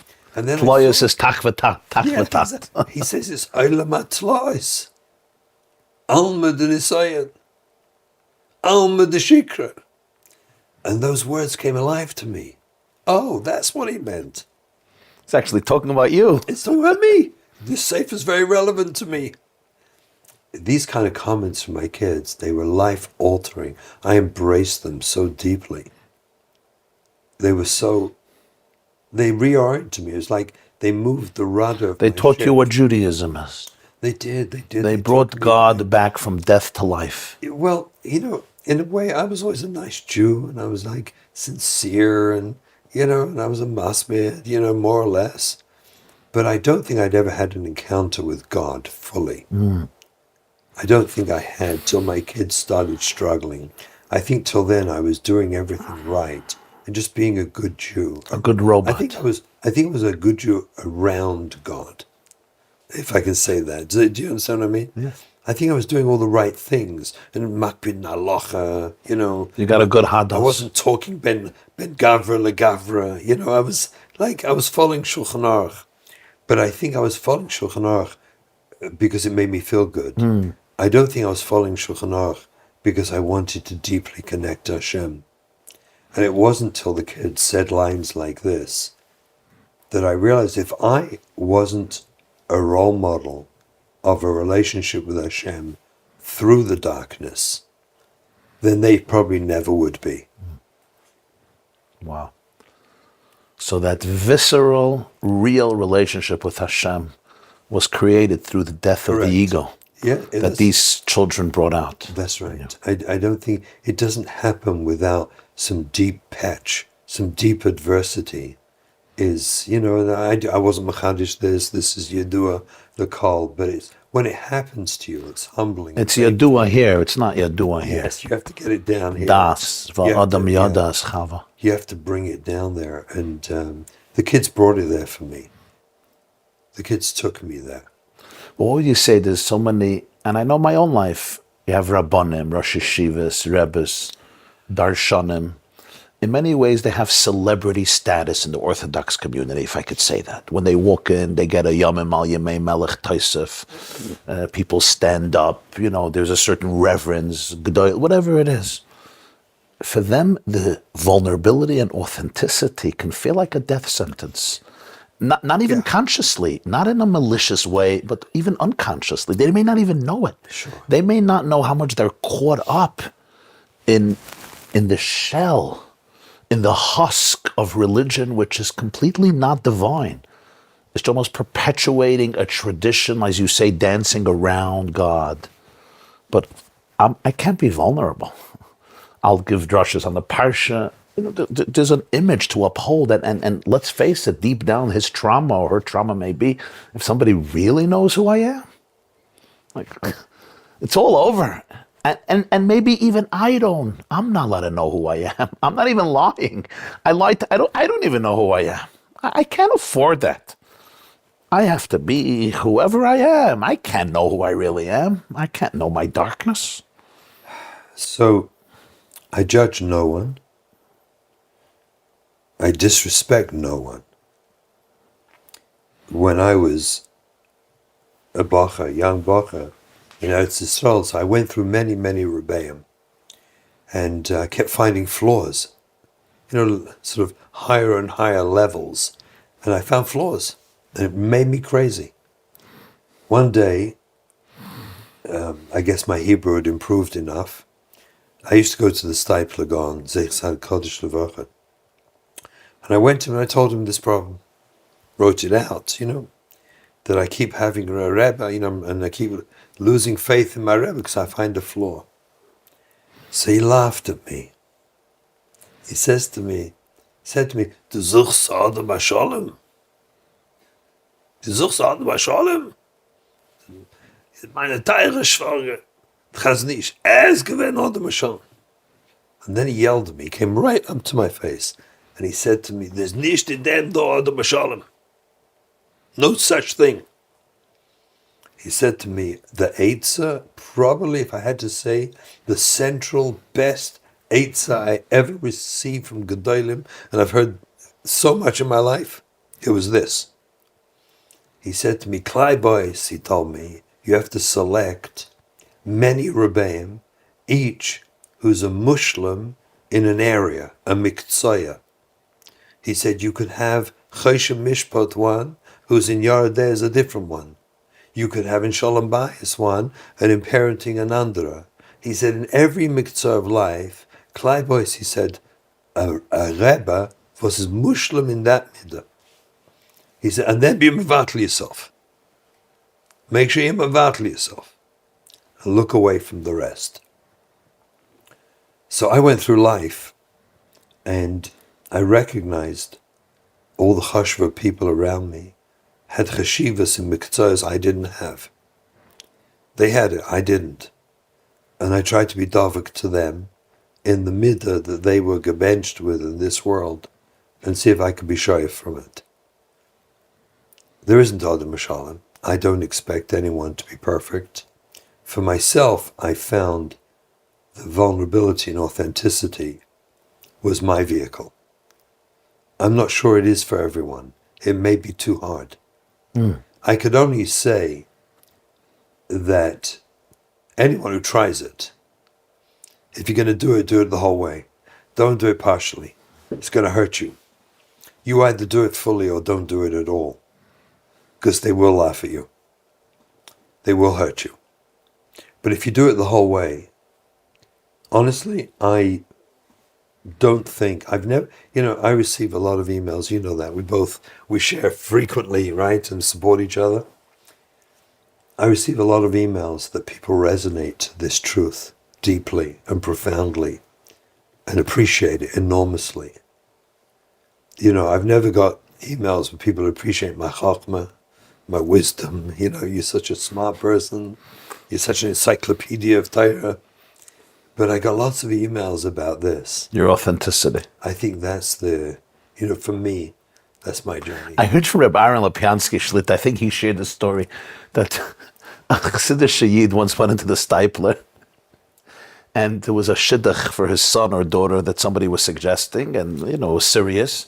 And he asked the Stipler, for his perspective and his haskama, and he looked and he said, Wie soll ich wissen? How am I supposed to know? I don't know the bach, I don't know the girl. So he says, I came to you, you're considered one of the... He says, Wie soll ich wissen? I met them, I raised them, I never schmoozed with them, I don't know. They said the guy left and he gave a scream, Euch mir a Rebbe! Euch mir a Rebbe! And he said the Stipler burst out laughing. He says, finally, Emetzer was versteht.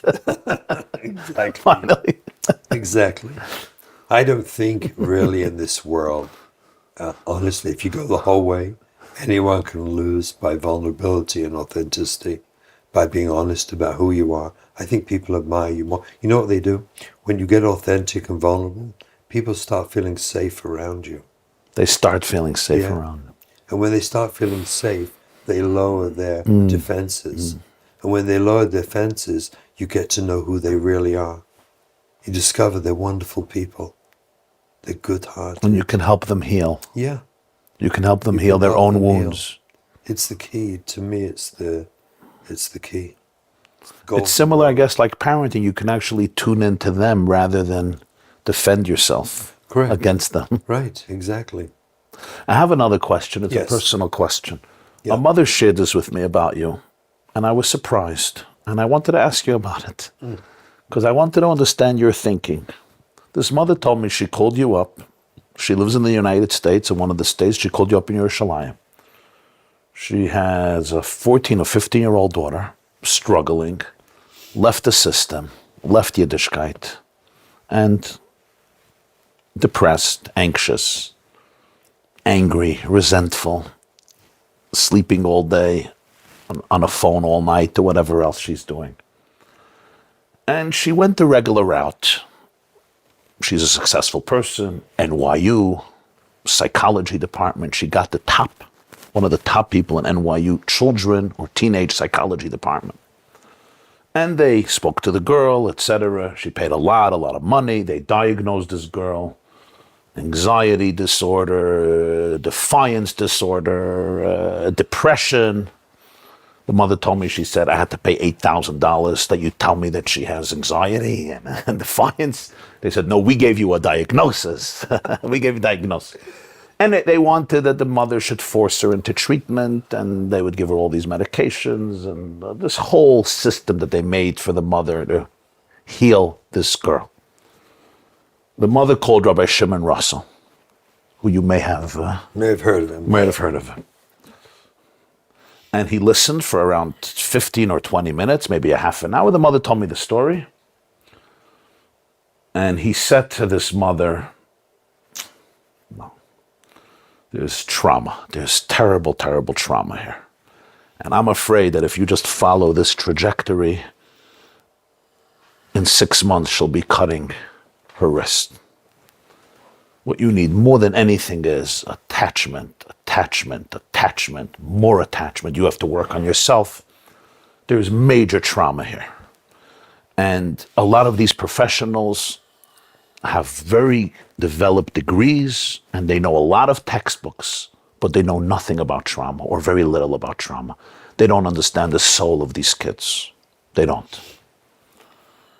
And I want to know how you sitting in Yerushalayim, without being a Navi as far as I know, or having Ruach HaKodesh in the classical sense, you'll forgive me, but I never saw that aspect. Me neither. What did you hear that gave you, and you're a fine person, you're not a malicious person, chas v'shalom. What gave you the courage, the resolve, the wisdom to be able to say that to that mother? You never met the daughter. And you said it with conviction, you said it with clarity. What did you hear? What did you hear? What happens in your mind that you say, this is trauma, this has to be diagnosed differently, the treatment is different? So can I ask you a question first? Sure. Was I right? Do you know from this woman if I was right? So the woman told this to me months later and said it was a miracle. I was right. You weren't only right, you were a channel for God's miracle. Wow. Because what happened was, it resonated with her. They didn't even mention the word trauma. They just mentioned she's rebellious, she's defiant, she has to come in here, we will discipline her, we'll give her medication, whatever it is. And she said that this kid used to speak about suicide. This kid didn't sleep at night. This kid in the house would curse the parents. And she shifted her entire focus, actually on herself. Just to be loving and kind and embracing. And she spoke to me maybe 6 or 7 months later after the story, and she said her daughter still has a long road ahead, but she doesn't curse her parents. There is a relationship. There are conversations. She comes downstairs. She doesn't come down. She comes downstairs, a little like before the Chet Eitzadas, but she comes downstairs. She smiles. There's a relationship. She's not cutting her wrist. She's not on drugs. So how? So I want to know what happened. And this is not an academic question about what you do in your office. I want you to give us, parents and teachers, the mechanism. What did you hear to say, they're misunderstanding this girl. Something else is needed. And I'm sure this happens around 25 times a day. I don't know if your diagnosis is always the same. But you have seen enough and heard enough to trust your instincts. I know, I've been zeicha to work in the frum world, the Torah world, it's 35 years now. It's a long time. Now, it's true. How many children did you see? How many, I don't mean, it's a weird question, or how many teenagers did you see? How many did you treat? Do you know? When I left Lakewood 9 years ago, I took all my files for shredding. And I cried and cried when I saw that the pile of files, I took the files out the folders to shred them because I wasn't going to take them with me. They had delicate, it was locked up till then. And the pile was higher than me on the floor. It was a mountain. I don't know. Thousands and thousands. Can I say one line, just one line, and then we'll tease out the one line. And I think this is what's missed. Ready? Every problem began as a solution. When I listen to a story, especially about a young 14, 15-year-old, and I listen to their behavior, so the problem the parent is describing is the behavior. I'm listening that behavior is a solution. The child is behaving a way to solve a problem.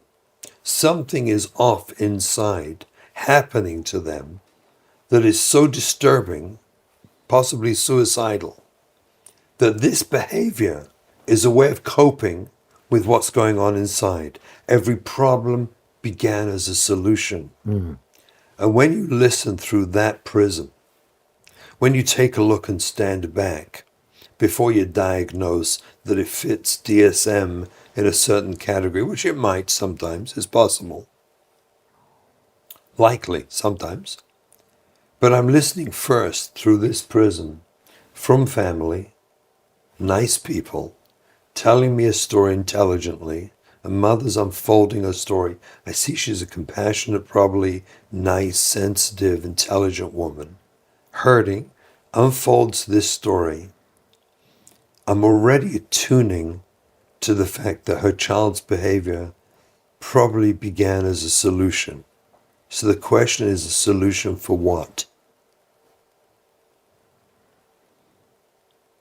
And I've seen that so much of the struggling teen phenomena was directly connected to trauma early.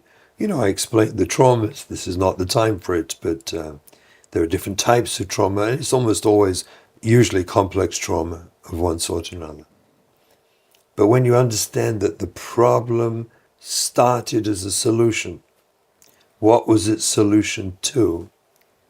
Well, then it tracks you to open your mind to think about, what is this behavior a response to? I wonder what happened to her. And that's probably what happened to me when I listened. That's probably what the thought process was, I'm guessing. Because, so-called crazy behavior doesn't happen in a vacuum. There's a reason why she's coming downstairs dressed like, Chava before, the Chet. There's a reason for it. That's a solution to a problem. Let's work out what the problem is. Aruba Daruba is connected to trauma. Why is this hard for the psychiatric community to grasp? And for many, even psychologists? I think there's more and more people in our world that are seeing this clearer and clearer. I think in the answer is I really don't know why the secular world has such a hard time, but perhaps they don't understand the uniqueness of our world and our community, and how things that in the secular world would not cause trauma do in the Torah world. They will in the Torah world. And I think they, for those of them that lack that exposure, experience, and knowledge, will misdiagnose. The way it was said over makes me uncomfortable. I don't just like, they don't get it, and I'm comfortable. They obviously know there's a sugya of trauma. But I can tell you, I have relationships with some of the great mechadshim in the field of trauma in the world today. And when I tell them about the nuances of what religious trauma and learning trauma is in our world, they are fascinated because they were unaware of it. It fits, but they wouldn't have seen it, because you have to see, for example, when you're in a class, you're a bacher, and you're sitting you're a good boy, Bad's a good boy. But you know what? For whatever reason, and there can be thousands, the Kop arbeit nicht. If for some reason the brain is not working properly, I don't know why, and there could be many, many reasons why. What kind of Lebedika Gehinnom is it for a sincere good kid to sit in class and realize I'm affirmed as being stupid every day? Good kid. For 10 years. For 10 years. And my parents sent me back into that. What does that do to my attachments? When I'm affirmed I'm a loser, I'm stupid. When my classmates, 3 of them, were Messiah Shisha Sidra Mishnah for the Bar Mitzvah, and they got that, and I wanted that too when I was 12. I really wanted it too. But it wasn't shaykh for me. And I had to sit with my shame and my embarrassment about myself. I don't know how the secular world could grasp what it is to be. So this child's brain will cause him to disassociate from the community that causes him such pain? Could, not will, but could eventually tell him learning, the attempt to learn, evokes deep traumatic reaction in me. Because the standard I have learned to expect of myself is the standard of the best 4 boys in my class. Because you should see what Rabbi's face looks like when they ask. So why does he have to stop putting on tefillin? Because Torah comes from God. Torah is connected to So religion. God is a cause for trauma, and my parents threw me into the system, so they're also the cause of Again, trauma. all unconscious. All unconscious. No one's thinking this, but that's what's occurring. So for him to inside. come to shul and keep Shabbos tells him basically, Yeah. I'm a loser. And we're still, many of them, by the time in the late teenage years, will say, I will never put my child through what I went through, and so will cut off from Judaism as they've known it. Even at the great, great loss of the culture, of the cholent, of the good side. They won't put their kids through that. So this boy says, I'm never going to do this to my children, Correct. because a part of his brain is telling him this is a life that causes you incessant torture. Correct. That's exactly what's happening. Not consciously, not his prefrontal cortex, not his thoughtful parts, but the amygdala, the survival parts, are saying to him, connection to this world causes you grief about yourself. It affirms you're a loser. You're stupid. And it's all unconscious. And the amygdala can't afford to feel like a loser, right? No, It that's his can't. job. Hashem gave us that part of the survival part of the brain To make you protect feel us. that you're a Don't feel Metzius. like a person. That's right. So you need to go to the secular world and probably even get a tattoo. That helps. How does the tattoo help me? Well, okay. So it's all part of the disconnect that I'm affirming. I'm disconnected to this religious So world. the tattoo will, That is a statement. It's a stempel. I'm done. It's a stempel. I'm done. let my grandmother see. Correct. Let everyone see I'm out. I'm done with this. I'm done with this. And it's all trauma. And now the father, who doesn't understand any of this, and he's actually a good guy, he may even be in Kailal for the last 39 years, maybe a genuine Balmidus, may even run a chesed organization at night to help with cancer patients. And he does everything, and he really means well. We're talking about a really good people, and his mother says the whole Tehillim every day for this boy. And he comes home, and the father tells him, that's not how you walk into this house. It's not how you walk into this house. I love you, but it's not how you walk into this house, and I don't even know the Gehenna you're going to get. What just happened to this kid's brain? He went instantly into survival mode that why can't I walk into my own loving home with my own loving parents, with my own bed, my things, my clothing? Why can't I walk into the warmth of my home, the safety and security of my home, because religion says I'm worthless? So it distances him even more. Why would I want anything to do with a religion And that tells me that? And he cuts himself off more from his parents. Sure. By the way, if you want a classic, brilliant, paradoxical intervention, for the seriously in crisis, we're not talking about your kid who's in 7th grade and doing just fine. We're talking about a kid teenager gone off, fry tattoos. Listen to the lamdas. The father, we help him understand what we just discussed. And he gets it, and he's heartbroken. And we tell him, next time your kid wants a tattoo, take him. Choose it with him, and be there and pay for it. Now let's just understand the lamdas. This is science, by the way. This is the classic paradoxical intervention. The kid's amygdala is looking for the safety of not being frum by putting on a tattoo. The tattoo Represents safety. Safety. The tattoo represents safety. Safety. They didn't teach that to us in yeshiva. they didn't. That a tattoo represents safety.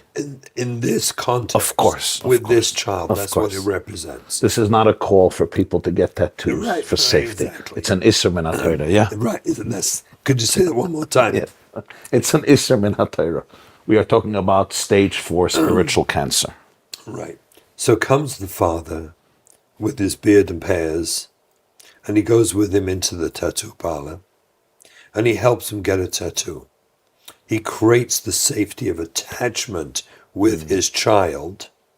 What does that do to the question the amygdala has that the Migdala decided religion is unsafe and religious people are unsafe.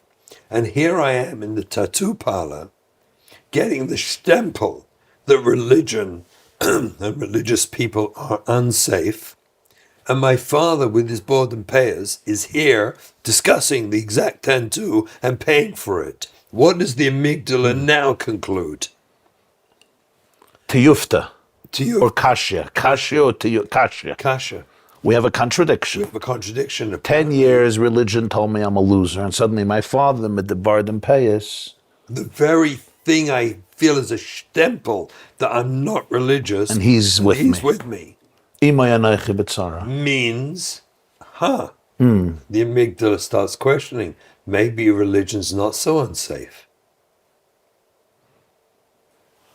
I sent someone to do it one time. True story, can't make this stuff up. He's in the massage bar, he's in the tattoo parlor. And the guy sees him, the guy doing the tattoos. And he's halfway through and he stops. There's a Maisa, Shahaya, Kach, Haya. It was in Eretz Yisrael. Let's leave it at that. And the guy doing the tattoo turns to the boy he's doing the tattoo on, and he suddenly sees he's teary. And he says to the boy, if I had a father like yours, I probably would have stayed from. Ma'aseh Shahaya Kachaya. Wow. I guess the father heard this. The boy's from today. Walking away from religion is how that boy became from today. Because his father walked away from it and did the attachment work instead. The father also probably became from for real. Maybe, yeah. It's unbelievable. These paradoxical intervention is where we walk a parent through understanding. Okay, deep down, like my kids know, deep down I want them all to be from. They know it. They know, how can you argue? I'm a from man. What else would I want? So do we have to discuss every day? No. Laws up. There's something more important to me right now, is that you're healthy. So I'm willing to walk away from Torah mitzvahs. Now I know deep down that if there's any chance of them healing, I have to authentically walk away and put a priority on healthiness, not on Torah mitzvahs. Yisrael kadmul l'Torah. Yisrael Leo Kol Anav. Torah. I have to do that authentically. My kid has to know that in their bena, that my daiga for them is their health and happiness. And what does the amygdala then say? This from man, your father. Wow. That's where it gets repaired. That's where it gets repaired. He doesn't have to choose between Torah and safety. Not at all. That's where the repair work happens. This is the ultimate paradox. Walk away from religion to get it. As I once said to one of my kids, any God who would make me hate my child is not a God I choose to worship. And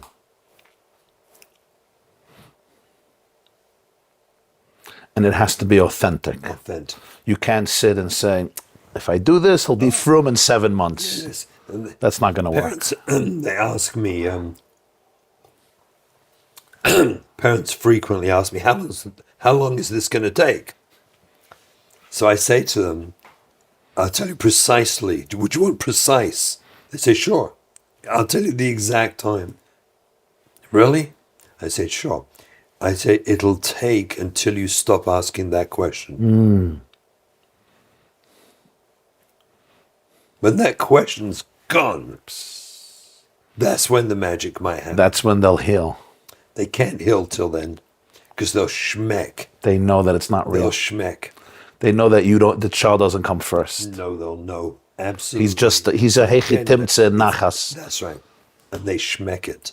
They schmeck on the disappointment on your face. That's a transformational moment. Yes, it is. And that requires the absolute humility and Totally. bittul to Hashem.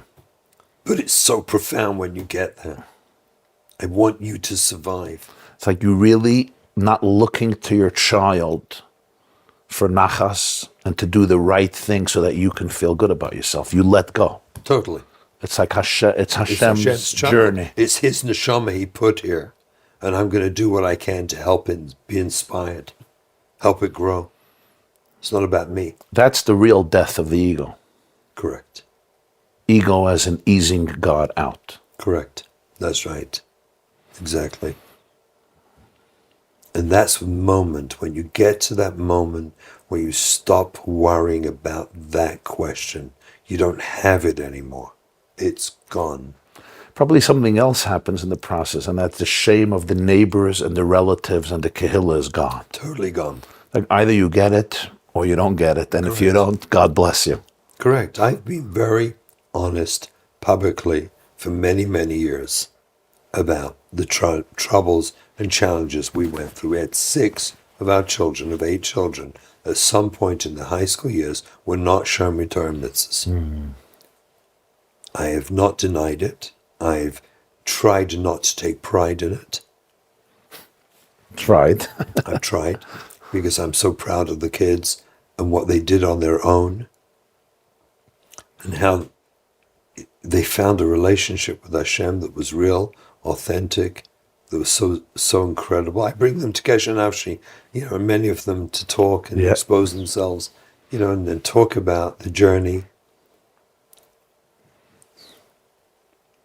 This is Klal Yisrael's destiny. This is where we are historically. The Holocaust is over. Had a tachlis, had a purpose. I think what's playing out historically is from the Holocaust. The Holocaust wasn't a blip. It had an impact. Mm-hmm. It had an impact and trauma on human beings for intergenerational trauma.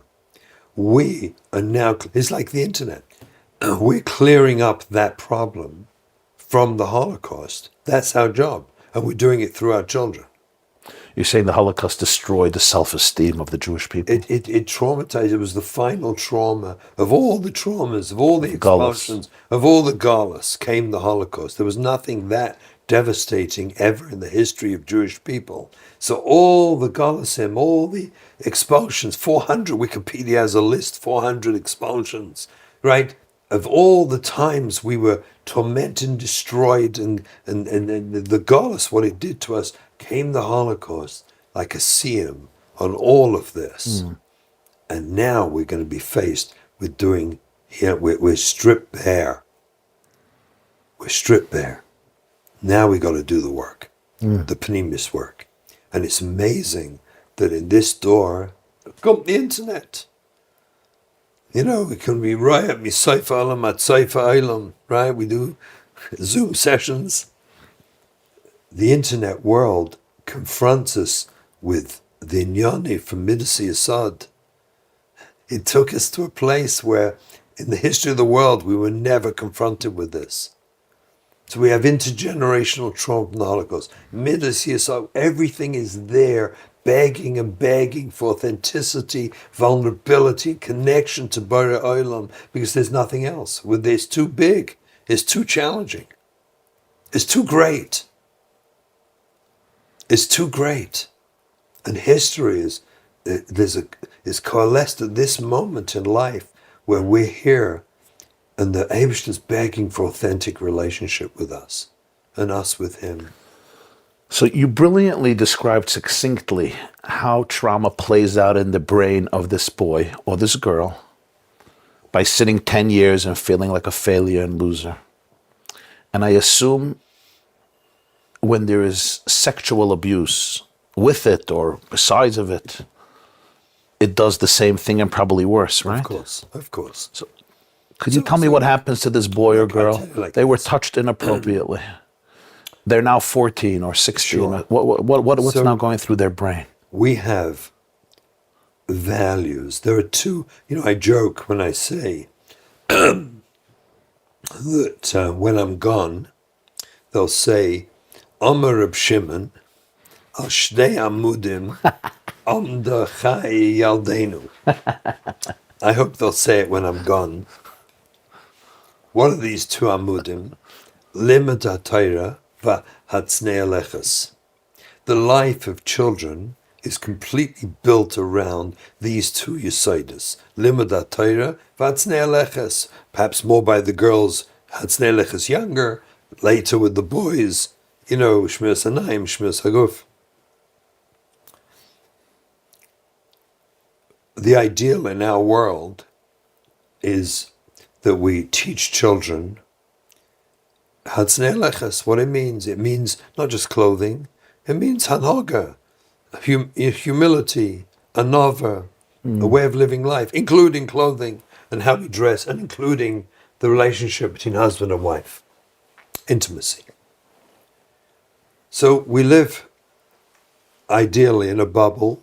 We float around the world in this bubble of Hatznei Aleches is how we meant it. What happens? We become a chosen or a kala, and brilliantly, the kala teacher or the chosen teacher expand the bubble of Hatznei Aleches to incorporate the inyanim of connection through tznius and intimacy to bring children in the world, and it's fully supported, admired, and it's the wonderment of life.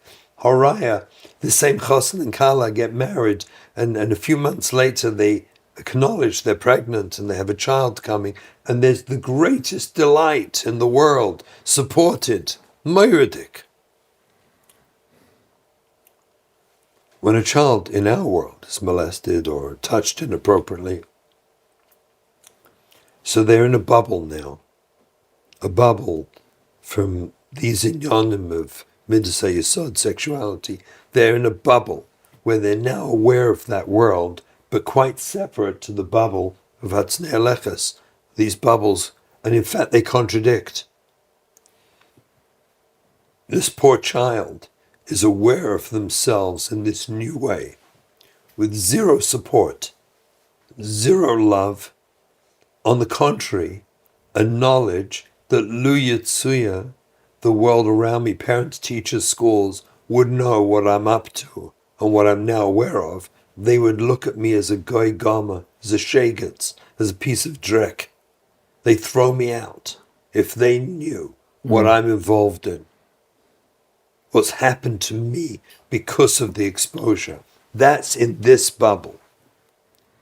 And every time they go to school and hear the completely well-meaning teachers and Rabbeim extolling the virtues of Hatznei Aleches, and that's goyish, and this is Torah and Kedusha, this child wants to bury themselves alive and projects onto themselves that if you, Rabbi, teacher, would know, you would throw me out and humiliate me now.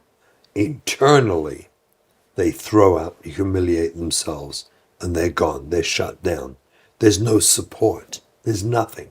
There's no way on earth there's any positive regard for them from the system. Now they've been abused and become aware of themselves and are connected to this part of their life. They see themselves as Rishoim Gemurim. Rishoim Gemurim. It's not just in the secular world, that same touch, they might not even consider it sexual abuse. They might not. In our world, the damage of it is that it separates them completely from one of the two amudim on which their lives are built. That amud crumbles. And it's their life. You see, Hatznei Aleches and Limud Torah are not things we do, they're who we are. For a child, it's the etzem definition of their metzias. A girl is we punch with non-stop. So you're saying even if it happened when they were 6 or 7, till they're 15, we won't see anything because they're not aware of their sexuality. Becomes puberty, they'll be aware of. They see how different. They see that they're different. That's right, and it will play itself out, and they brand themselves as Rishoim Gemurim, as evil, bad people, because they have these drives. By the way, this can go further. Even without molestation, it can happen. I've seen it happen to people. I've seen it happen to you just through exposure, without anyone ever touching them. They got exposed, nebuch, to something inappropriate, boom, they're gone. Because their lives stand on these two amudim. If one crumbles, they crumble. Like I said, Torah and Hatznei Lechas are not things we do like mezuzah, like lulav, like a sukkah, like a Shabbos meal. They're not mitzvahs. They're metzias of our life. They're etzem mahus achayim. What about the following scenario? A 7-year-old or 4-year-old or 10-year-old boy who's molested or touched inappropriately or raped, chas v'shalom, and what's happening is he's being used and exploited. So psychologically, he feels worthless. Oh, totally. Now, in yeshiva, he may be doing well. He may be a masmid. He may finish the Shishis Mishnah. But emotionally, he is a shmata beyond. So he doesn't have to leave the frum world because the yeshiva system didn't make him miserable. Correct. But he's completely disassociated from himself. So yes and no. There are those who shut themselves down completely, and they deny, so to speak, anything happened. They implode, not explode. They shut it all down. Many of those pay a bitter price when they get married and have to open it all up naturally, and they cannot. They shut down emotions. Gone. All sexual feelings, gone. They get married and they find intimacy abhorrent, disgusting, inappropriate, hurtful. And many get divorced. Everyone pays a price in our world. What about shutting down not the sexual emotions, but emotional emotions? That can happen They too. can't love, they can't feel love. Correct, because that could lead to intimacy. So they shut that down too. I mean, this is a complex conversation of which the tentacles of impact are enormous, enormous. You know, when I say publicly that roughly 20% of all the kids will have this experience, I think I'm still conservative. But I say it because it gives a sense of what we're dealing with. For many years, people think you and your colleagues were fabricating these numbers. Correct. They thought you guys are meshiga, you're obsessed yourselves, and maybe you guys are addicts, and you had to project it on the whole society. Yeah, people said strange. I was once at a keynote in London, and I was speaking on this subject, and they told me that one of Her Majesty's government's senior professors in this field would be coming to talk. And when he comes, he's on a time. Could I step aside? You know, I was speaking for a 3-4 hour drasha. Could I step aside and let him speak? I said, fine, no problem.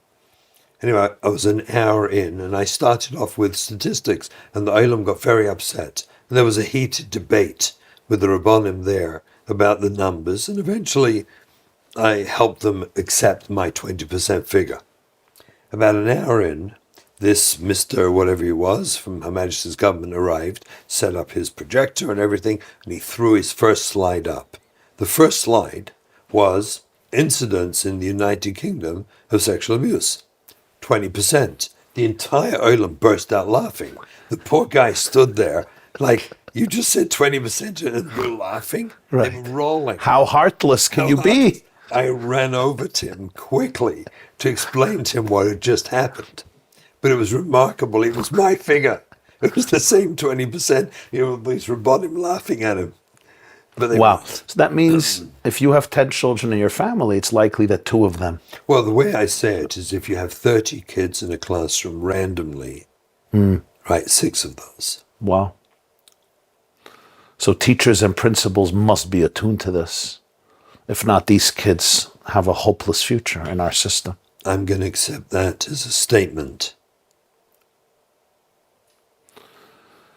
That's sexual abuse, but you often talk about emotional neglect, which doesn't seem at all. Sexual abuse, we all agree, is shvichas damim. I mean, anybody who's educated even a little bit knows that it's shvichas damim. Is that true? Correct. It's emotional murder. Correct. You have seen it again and emotional murder. Yeah.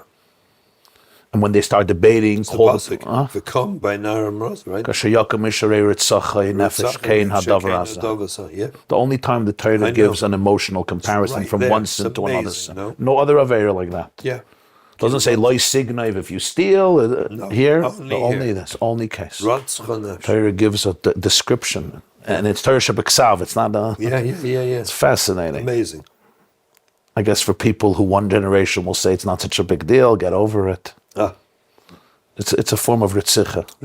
But there are all those things that are so subtle that most people wouldn't even identify. You once spoke about emotional neglect. a child who grew up in a good home. There was breakfast, lunch, dinner, laundry, physical safety, but there was no attachment. Correct. Because the parents themselves are maybe This in is active trauma. probably statistically, I mean, I don't have the money to do it, but I would guess the most widespread form of trauma is emotional neglect. And you can't even pinpoint. That's why it's your so father damaging. never beat you. That's why it's so Your mother damaging. never told you that you're a curse to humanity. They were nice people. Yeah, They did a nice achsoif on Friday night too. correct. They just didn't do the scene, the soothed. They never did it. They never saw you. They never noticed who you were. They never reflected back to you. What is chinuch after all? Really chinuch, like the Chavis Talmidim says. Chinuch is about extraction. A melamed, limud, is about installation. A melamed is melamed. He installs yediyah into a child. Chinuch is about extraction, is you take out from him who he is, reflect him back in a way that he can become who is meant to become in this moment. Chanukah Sabayis, you celebrate him. You celebrate the potential that lies in this home. him. That's what we're doing with a child. We're celebrating the potential that lies in you. I have to see you. I have to know who you are and reflect it back to you in a positive way for you to fulfill your mission in this world. So if I don't see you on the deepest level, you feel emotionally neglected. So this kid grew up in such a home. He was not seen. He was not soothed. Maybe also compromised in safety or security. But one of these four S's are missing. And grows up, maybe even actually did well in the system to get some love, to get some validation. Maybe if he has a good head, it works. Or she was a good Bas Yisrael with Midas Tovas and Sneas and Chesed. And maybe that's their way of getting validation. Yeah. How does their trauma develop? So over the years, they realize I don't know who I am.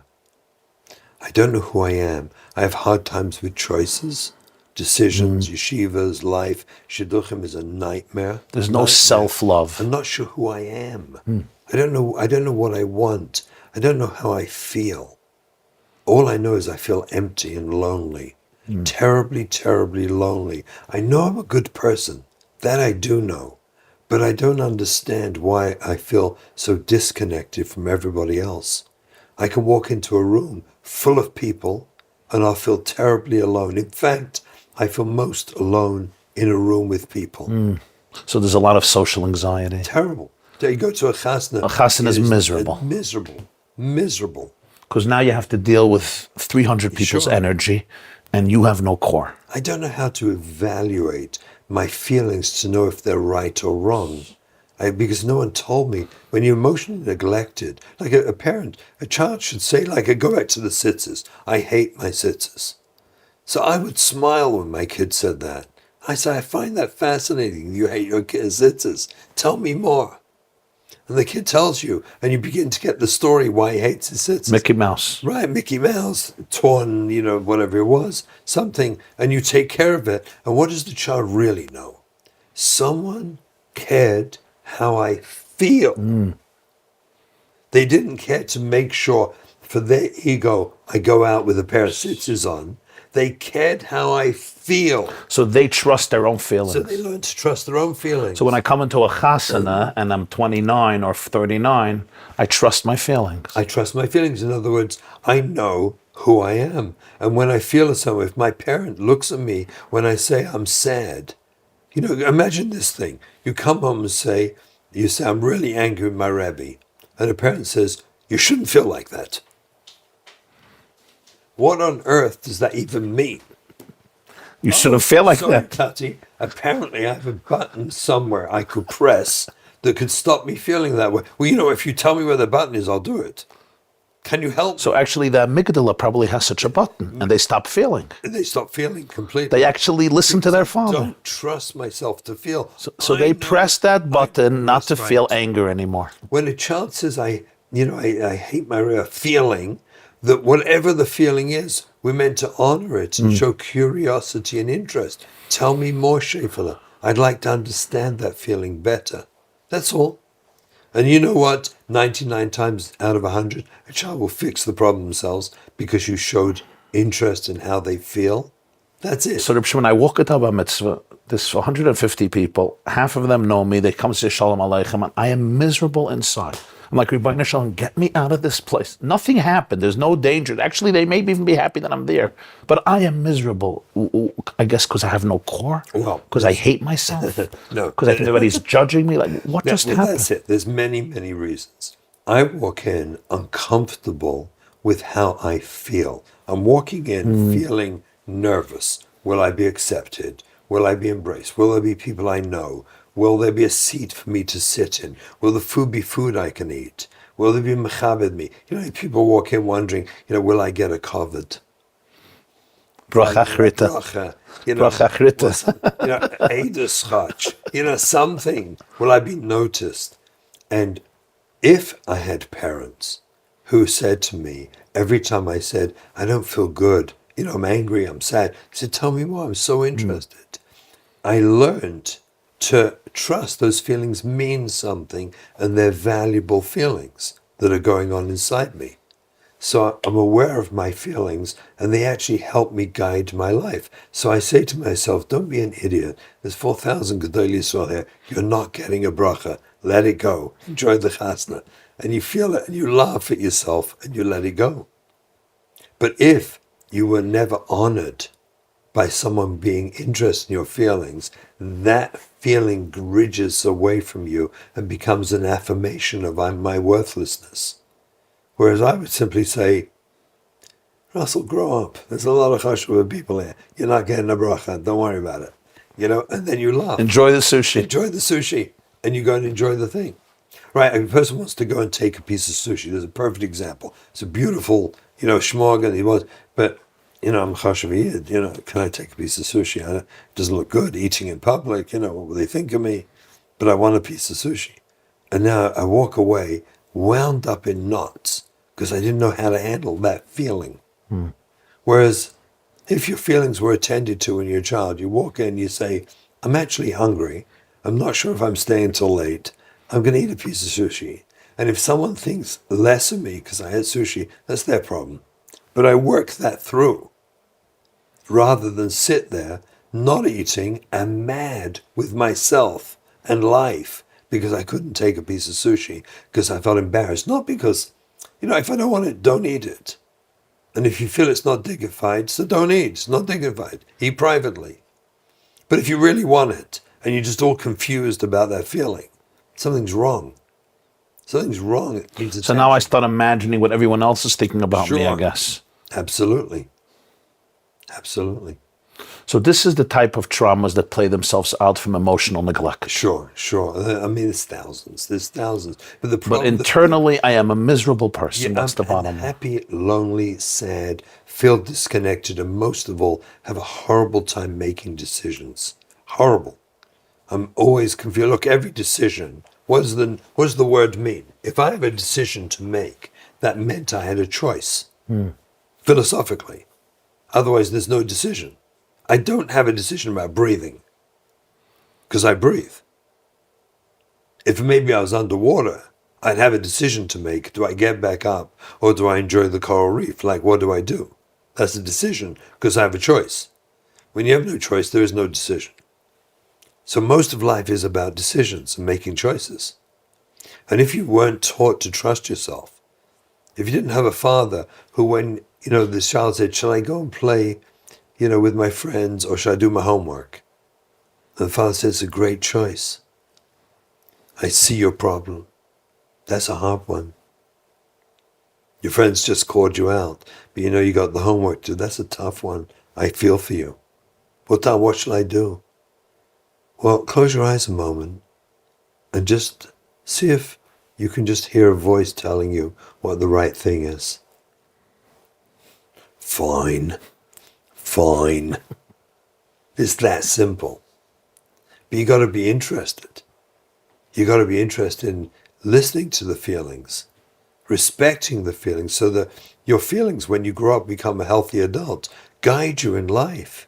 Your feelings tell you stuff, and it's so valuable about what's good and bad and right and wrong. But if you didn't have that validation for your feelings, if you were emotionally neglected, So you become an adult. You're a fine person. Nothing wrong with you. But internally, you have a hard time with decisions. You feel very lonely. You feel very disconnected to yourself. And you have no finger to put it on. You go to therapy. Tell me about your parents. They were great people. In fact, they were considered the best in the community. But really what was missing was I wasn't connected with emotionally. Emotional neglect, because it fails to have a specific event. There's no story. There's no story. It's so painful because you're left alone. You actually think you're crazy because everyone else tells you nice things about your parents. And then when you become a father or a mother, there's no way you can show up for them. You don't know how to because it was never done to you. You have to learn it. You know, the beautiful So you have to repress their emotions, just like you did your own. You could read Raising a Loving Family. You know, that is an option. You know, the beautiful. But how does your nervous system read Raising a Loving Family? How do you get your nervous system to heal? Pause and breathe, then read. So this requires a tremendous amount of healing, of going back to the pain of being unseen in life. Yes. There's a lot of grief work probably too. Correct.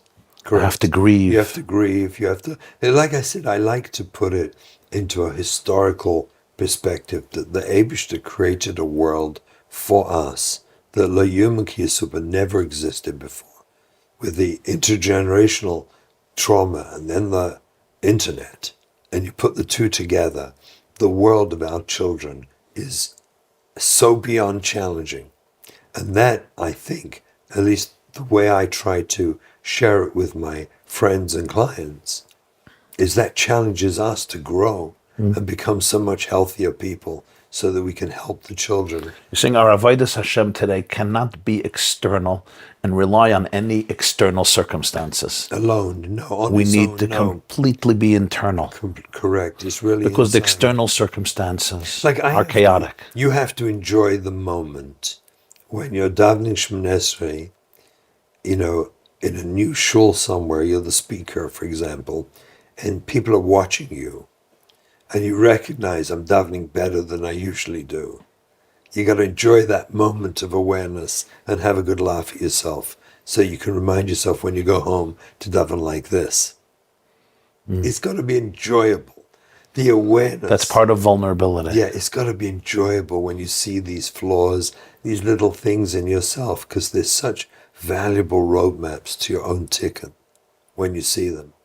So I guess it's really not being afraid of all the different parts in ourselves. Yeah, that's right. Including the part that's davening nicely only because everyone is looking at me. Absolutely.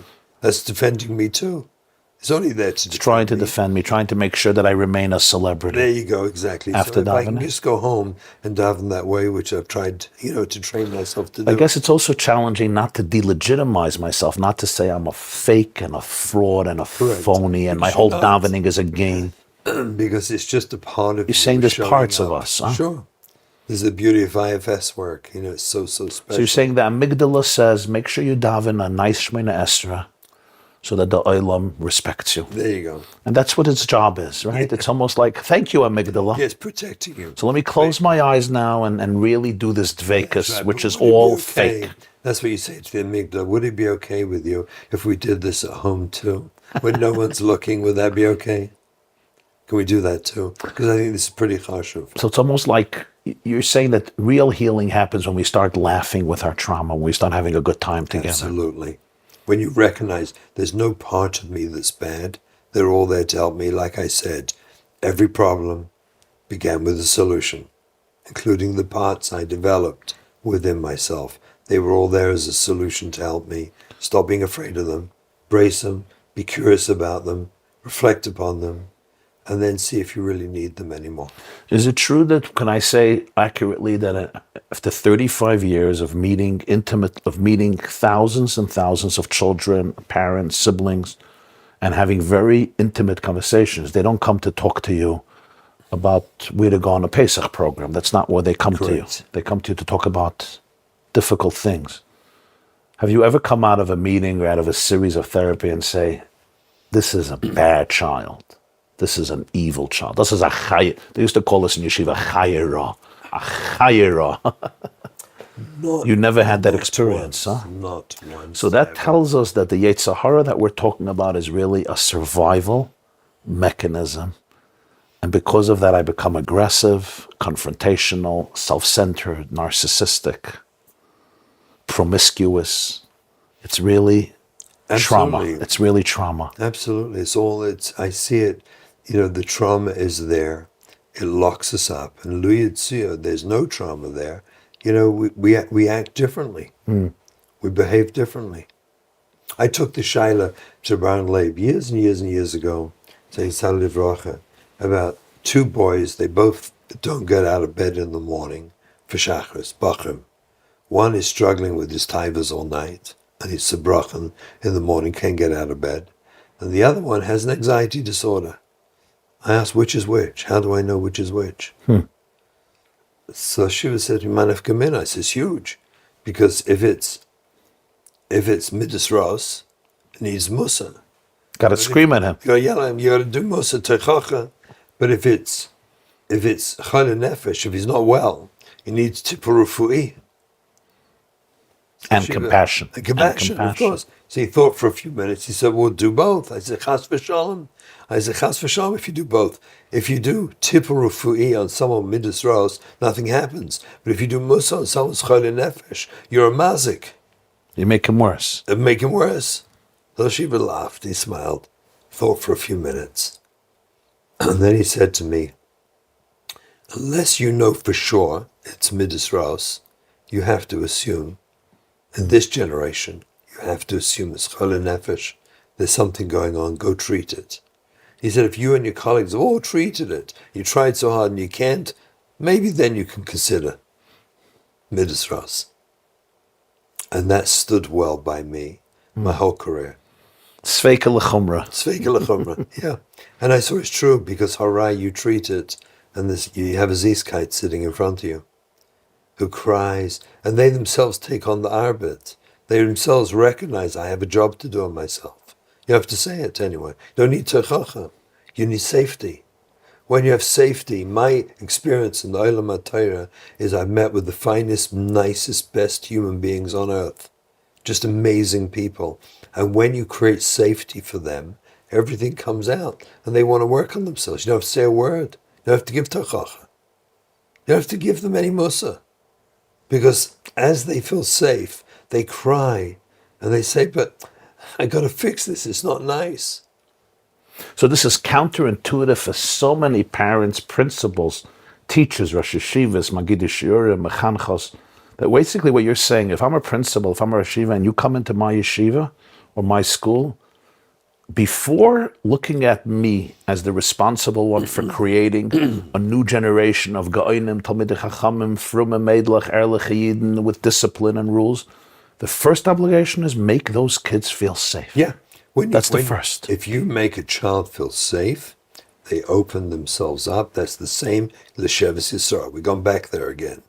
When they feel safe, that your daiga for them is they should be healthy in body and mind, happy, capable of self-love and loving others. That's safety. When you created that safety. But so often people in these positions will say, I need them to know authority. So I need them to know authority. Stop hacking Shainak.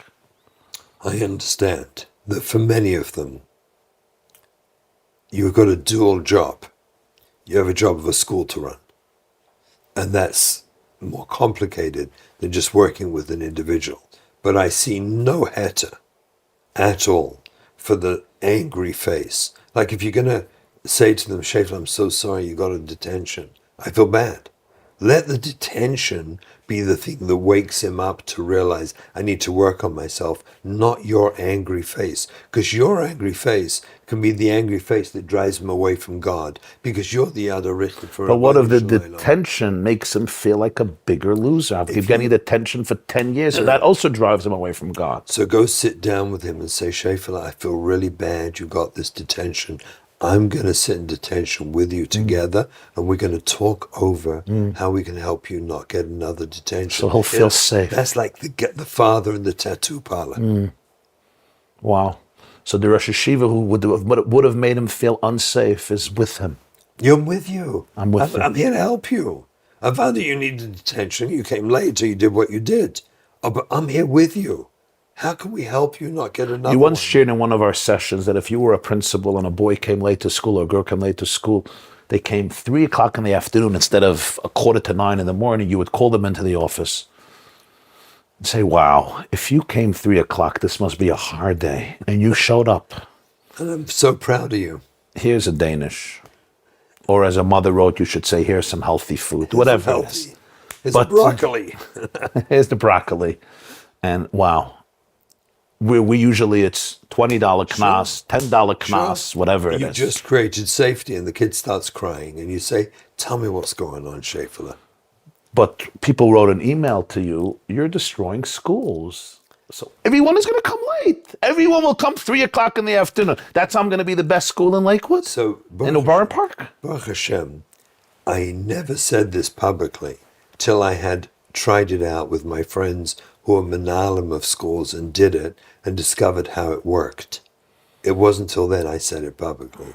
I said al svara to them because they asked me for guidance. But when we saw it work, that was when I said it publicly. It works. So it actually helped them all come earlier. It helped the children. Everyone, they feel safer. The nature of kids is to be good.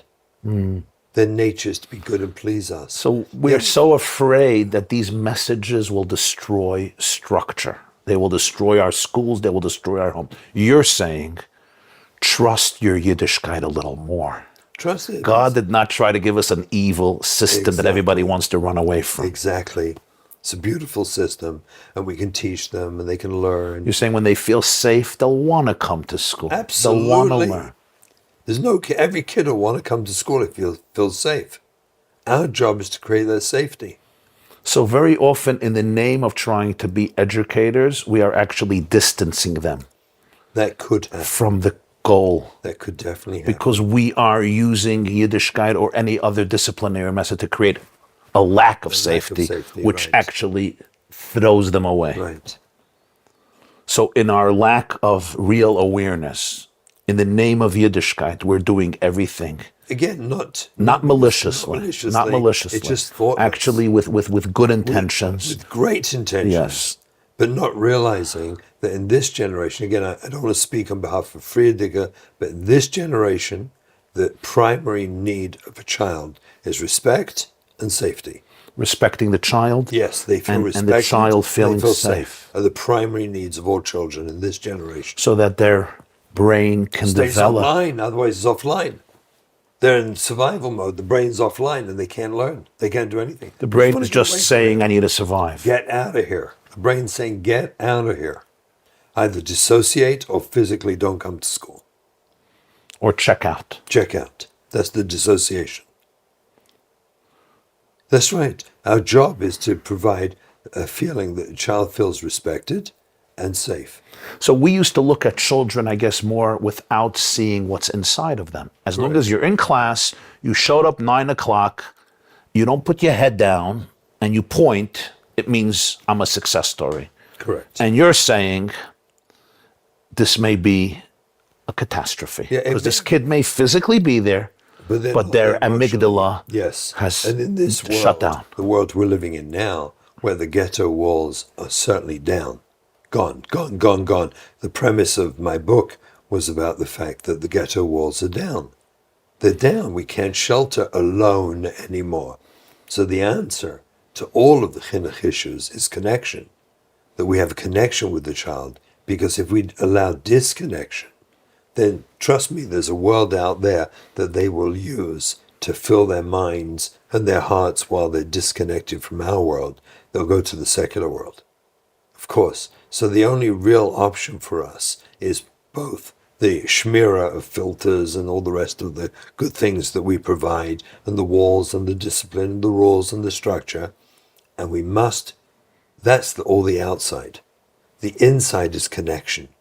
The kids feel connected, and the way you connect is by making them feel respected and making them feel safe. Then they open up and they tell you everything because they can trust you, and then you can help them. They say, come to you and say, Rabbi, I have a problem. I found one appliance in my house where I can, it was really just a thing for the alarm system, with pictures of the cameras outside, but I found I can get onto the internet through it. Help me. I don't want to tell my father he'll be so angry with me, but I'm so struggling. Yes, a child will tell you that when you make him feel respected for telling you and safe to tell you. In all your years of practice, can you think of a piece of advice you gave? It was counterintuitive. People thought you were crazy. Maybe you even thought you were crazy. But somehow it worked. The first one I ever did, and I want to remark to him if I say this publicly, don't try this at home. This is a very thoughtful, specific, not generic, not that anyone else should ever do this without consulting with your own professional. A unique circumstance. I had a 15-year-old boy, was off, fry, gone, clearly an abuse victim, I knew it. And he'd taken to smoking marijuana, and a few kids in his community had died from laced marijuana. They died. They OD'd and died on laced marijuana. And this father came to me panicking. He was a friend with one of these kids who died, got his marijuana in the same place. He was terrified and he couldn't stop. He had no relationship. The kid holed up all night long. The usual story. I suggested to the father to go to his son and tell his son, I'm going to buy your marijuana. I'm going to get you good quality marijuana that won't kill you. I'm terrified you could die. But we're going to do it on one tonight. That once a week, Motzi Shabbos, we're going to pull the lights off in your room and you're going to smoke this marijuana I gave you. I told him make sure the windows are open so you don't get hotboxed. And I'm going to sit in the room with you and listen in the dark. And I'd like to understand your hurt, your pain. Can we do that? And I'll pay for your marijuana. And the kid said yes. And they did it for about a year or two. He sat there listening. Motzi, I was crying actually. He told me. He sat there listening and crying to his son's pain. That son today is married from Erlich and has told me many times when I bump into him, you saved my life. It was the connection. And there was no other way I could connect. I tried everything. Nothing worked. So counterintuitive to tell a father to go and buy marijuana, you bet. That's crazy. That's why I said, please don't take this story. But without the connection, this boy would never heal. It would never heal, and I knew the connection is what we were after, the hole in the heart. And he gave up the marijuana. Exactly, so you can take away all the marijuana, but if you don't heal that connection, he'll just go to he'll cocaine, find somebody else. Heroin, cocaine. He'll go to cocaine. Yes.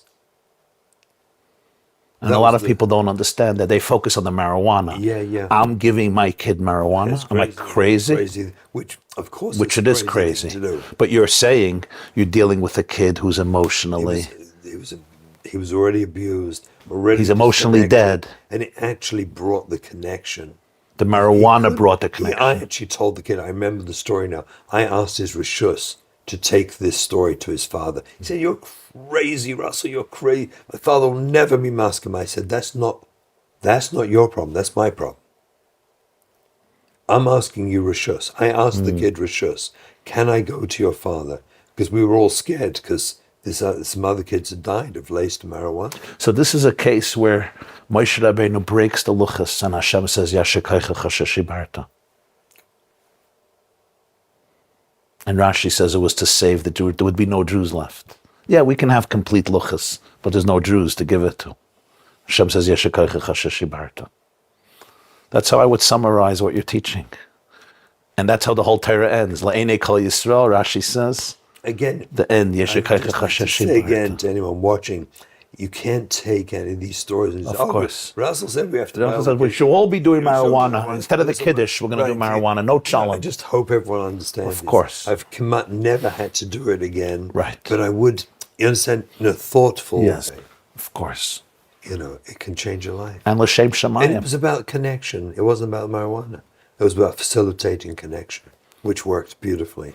So when a father or mother asks you, my daughter wants a smartphone. She has it. She's on it all night. She watches horrible things. I want to take it away. If I take it away, I did. She curses me, hates me. And she gets herself one anyway, another one. That she doesn't tell me. But she for sure does. Yeah. Let's assume she does. And she hates me. I say, at least let me put filters so you can only go to a Jewish website. No, no, no, no. So now I have a choice. Am I giving her a device that is destroying her brain, her neshama, and her life, just so I could be or not, and I'm a good mom? Yeah. So this question, I need to, let's isolate, let's make a hechetimsa so that we can not have to deal with other problems. This is the only child in the house. That's the first hechetimsa. I want to be able to answer the question I can't. For the child, yeah. For this child. It's the only one in the house. The parents have tried and have a terrible relationship with the child. The child isolates, locks in their room, goes out at night, does whatever they want, don't dress sanua, who knows what they're doing with boys and everything else, and they're watching terrible things, pornography on this smartphone, but there's nothing the parents can do to stop it. Nothing. They've tried everything imaginable. I've gone through it with them. I've listened to them for hours. They've tried everything from nice to tough to kind, everything. So I'm going to say something. Pornography is terrible. Pornography is a disaster. Pornography conditions people, young people especially, to believe that this is what intimacy looks like. It creates neural pathways. Forget about the Kedusha Inyanim, less obvious. But it creates neural pathways that make a person believe this is where satisfaction is. And in a real home, when you get married, this doesn't happen. This stuff doesn't happen, which leaves the brain craving something that they will never get and feeling they're missing for the rest of their lives. Aside from the Kedusha, it is, in psychology, it's a disaster. So we don't have to say how bad it is. Many children, unfortunately, have died, OD'd, or committed suicide from the destroyed relationship with their parents. No kid ever suicided or OD'd because they watched pornography. Losing a relationship with your parents is worse. So if everything else has failed, Wow. and you tried everything you could imagine, and everything in the world, which you should, because pornography is schrecklich, and it's destructive, and you've tried everything in the world, and it failed, and trying more will destroy your relationship with your kid, give him the smartphone. Wow. Because this is pikuach nefesh, that's not. Wow. So that's so vital in our times to understand.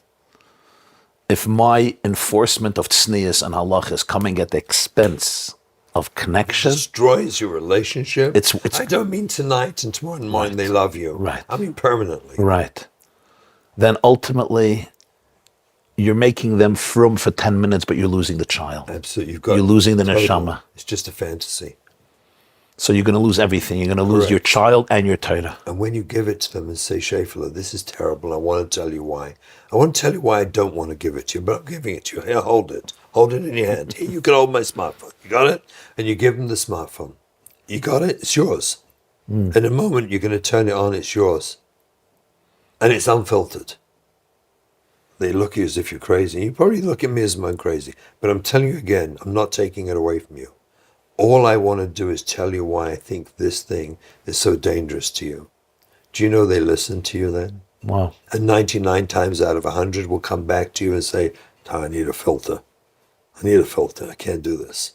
They come back to you. Because you created safety. Because you created safety and connection.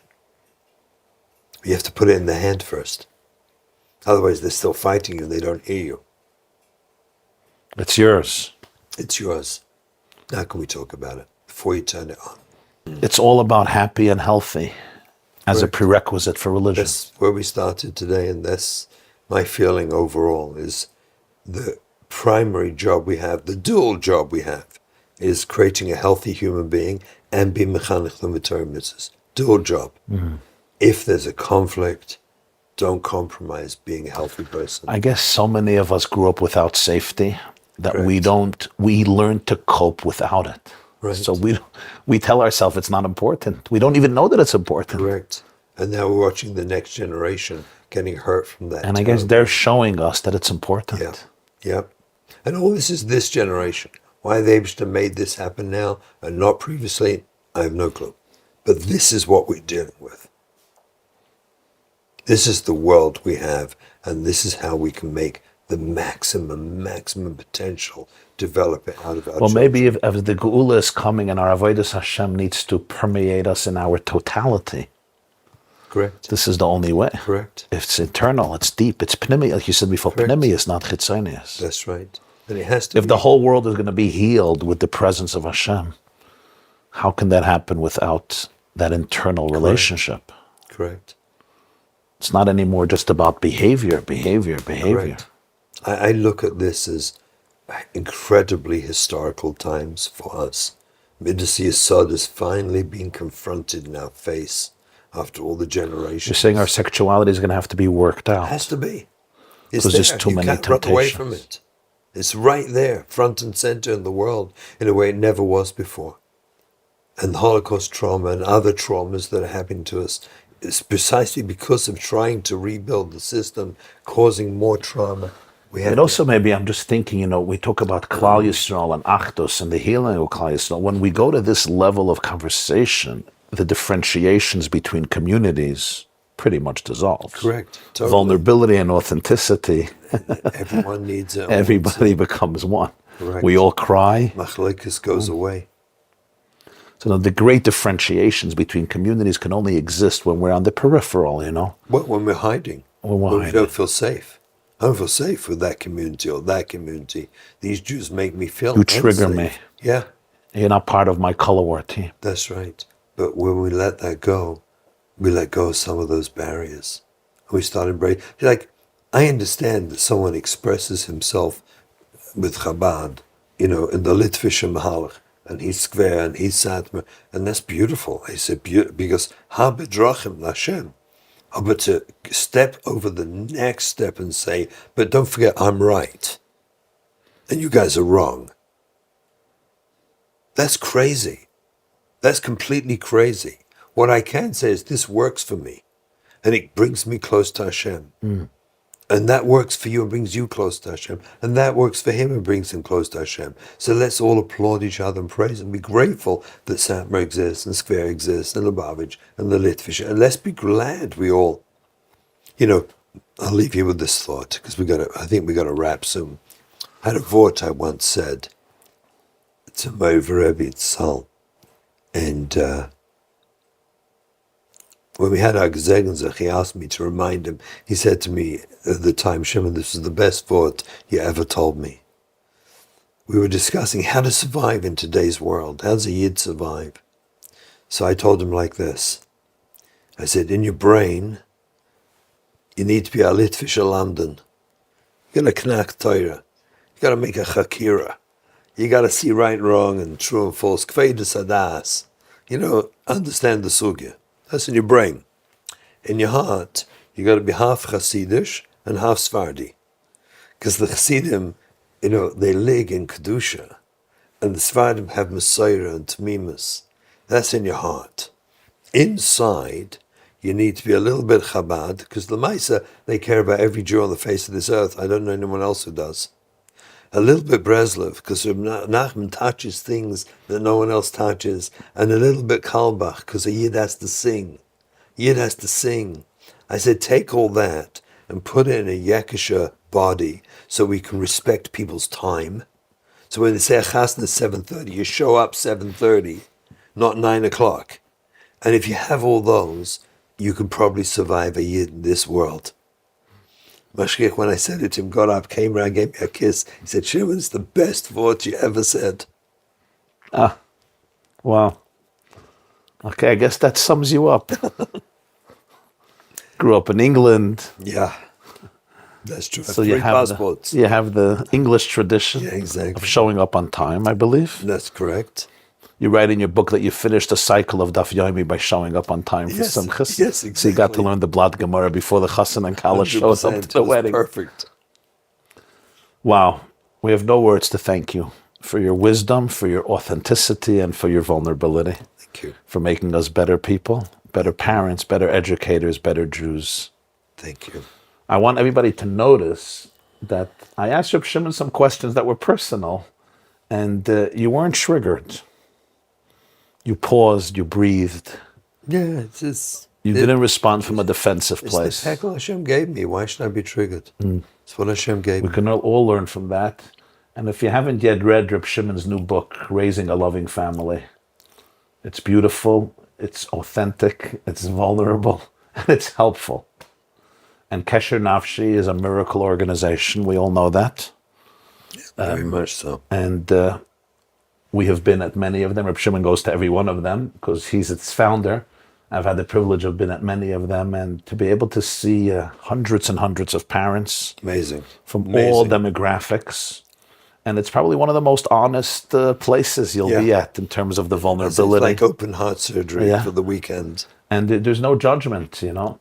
You have streimlach, and you have hats, and you have different types of yarmulkes and different types of nuschayas. And everybody comes together. And I think what when we transcend the ego, Correct. there's automatically achdus, right? Absolutely. Because the neshama Absolutely. is It's one. most beautiful, beautiful Shabbosos. Thank you. My pleasure. Thank care, you. my Thank you. friend. Take care, my friend.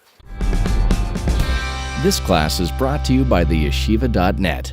Please help us continue the classes. Make even a small contribution at www.theyeshiva.net/donate.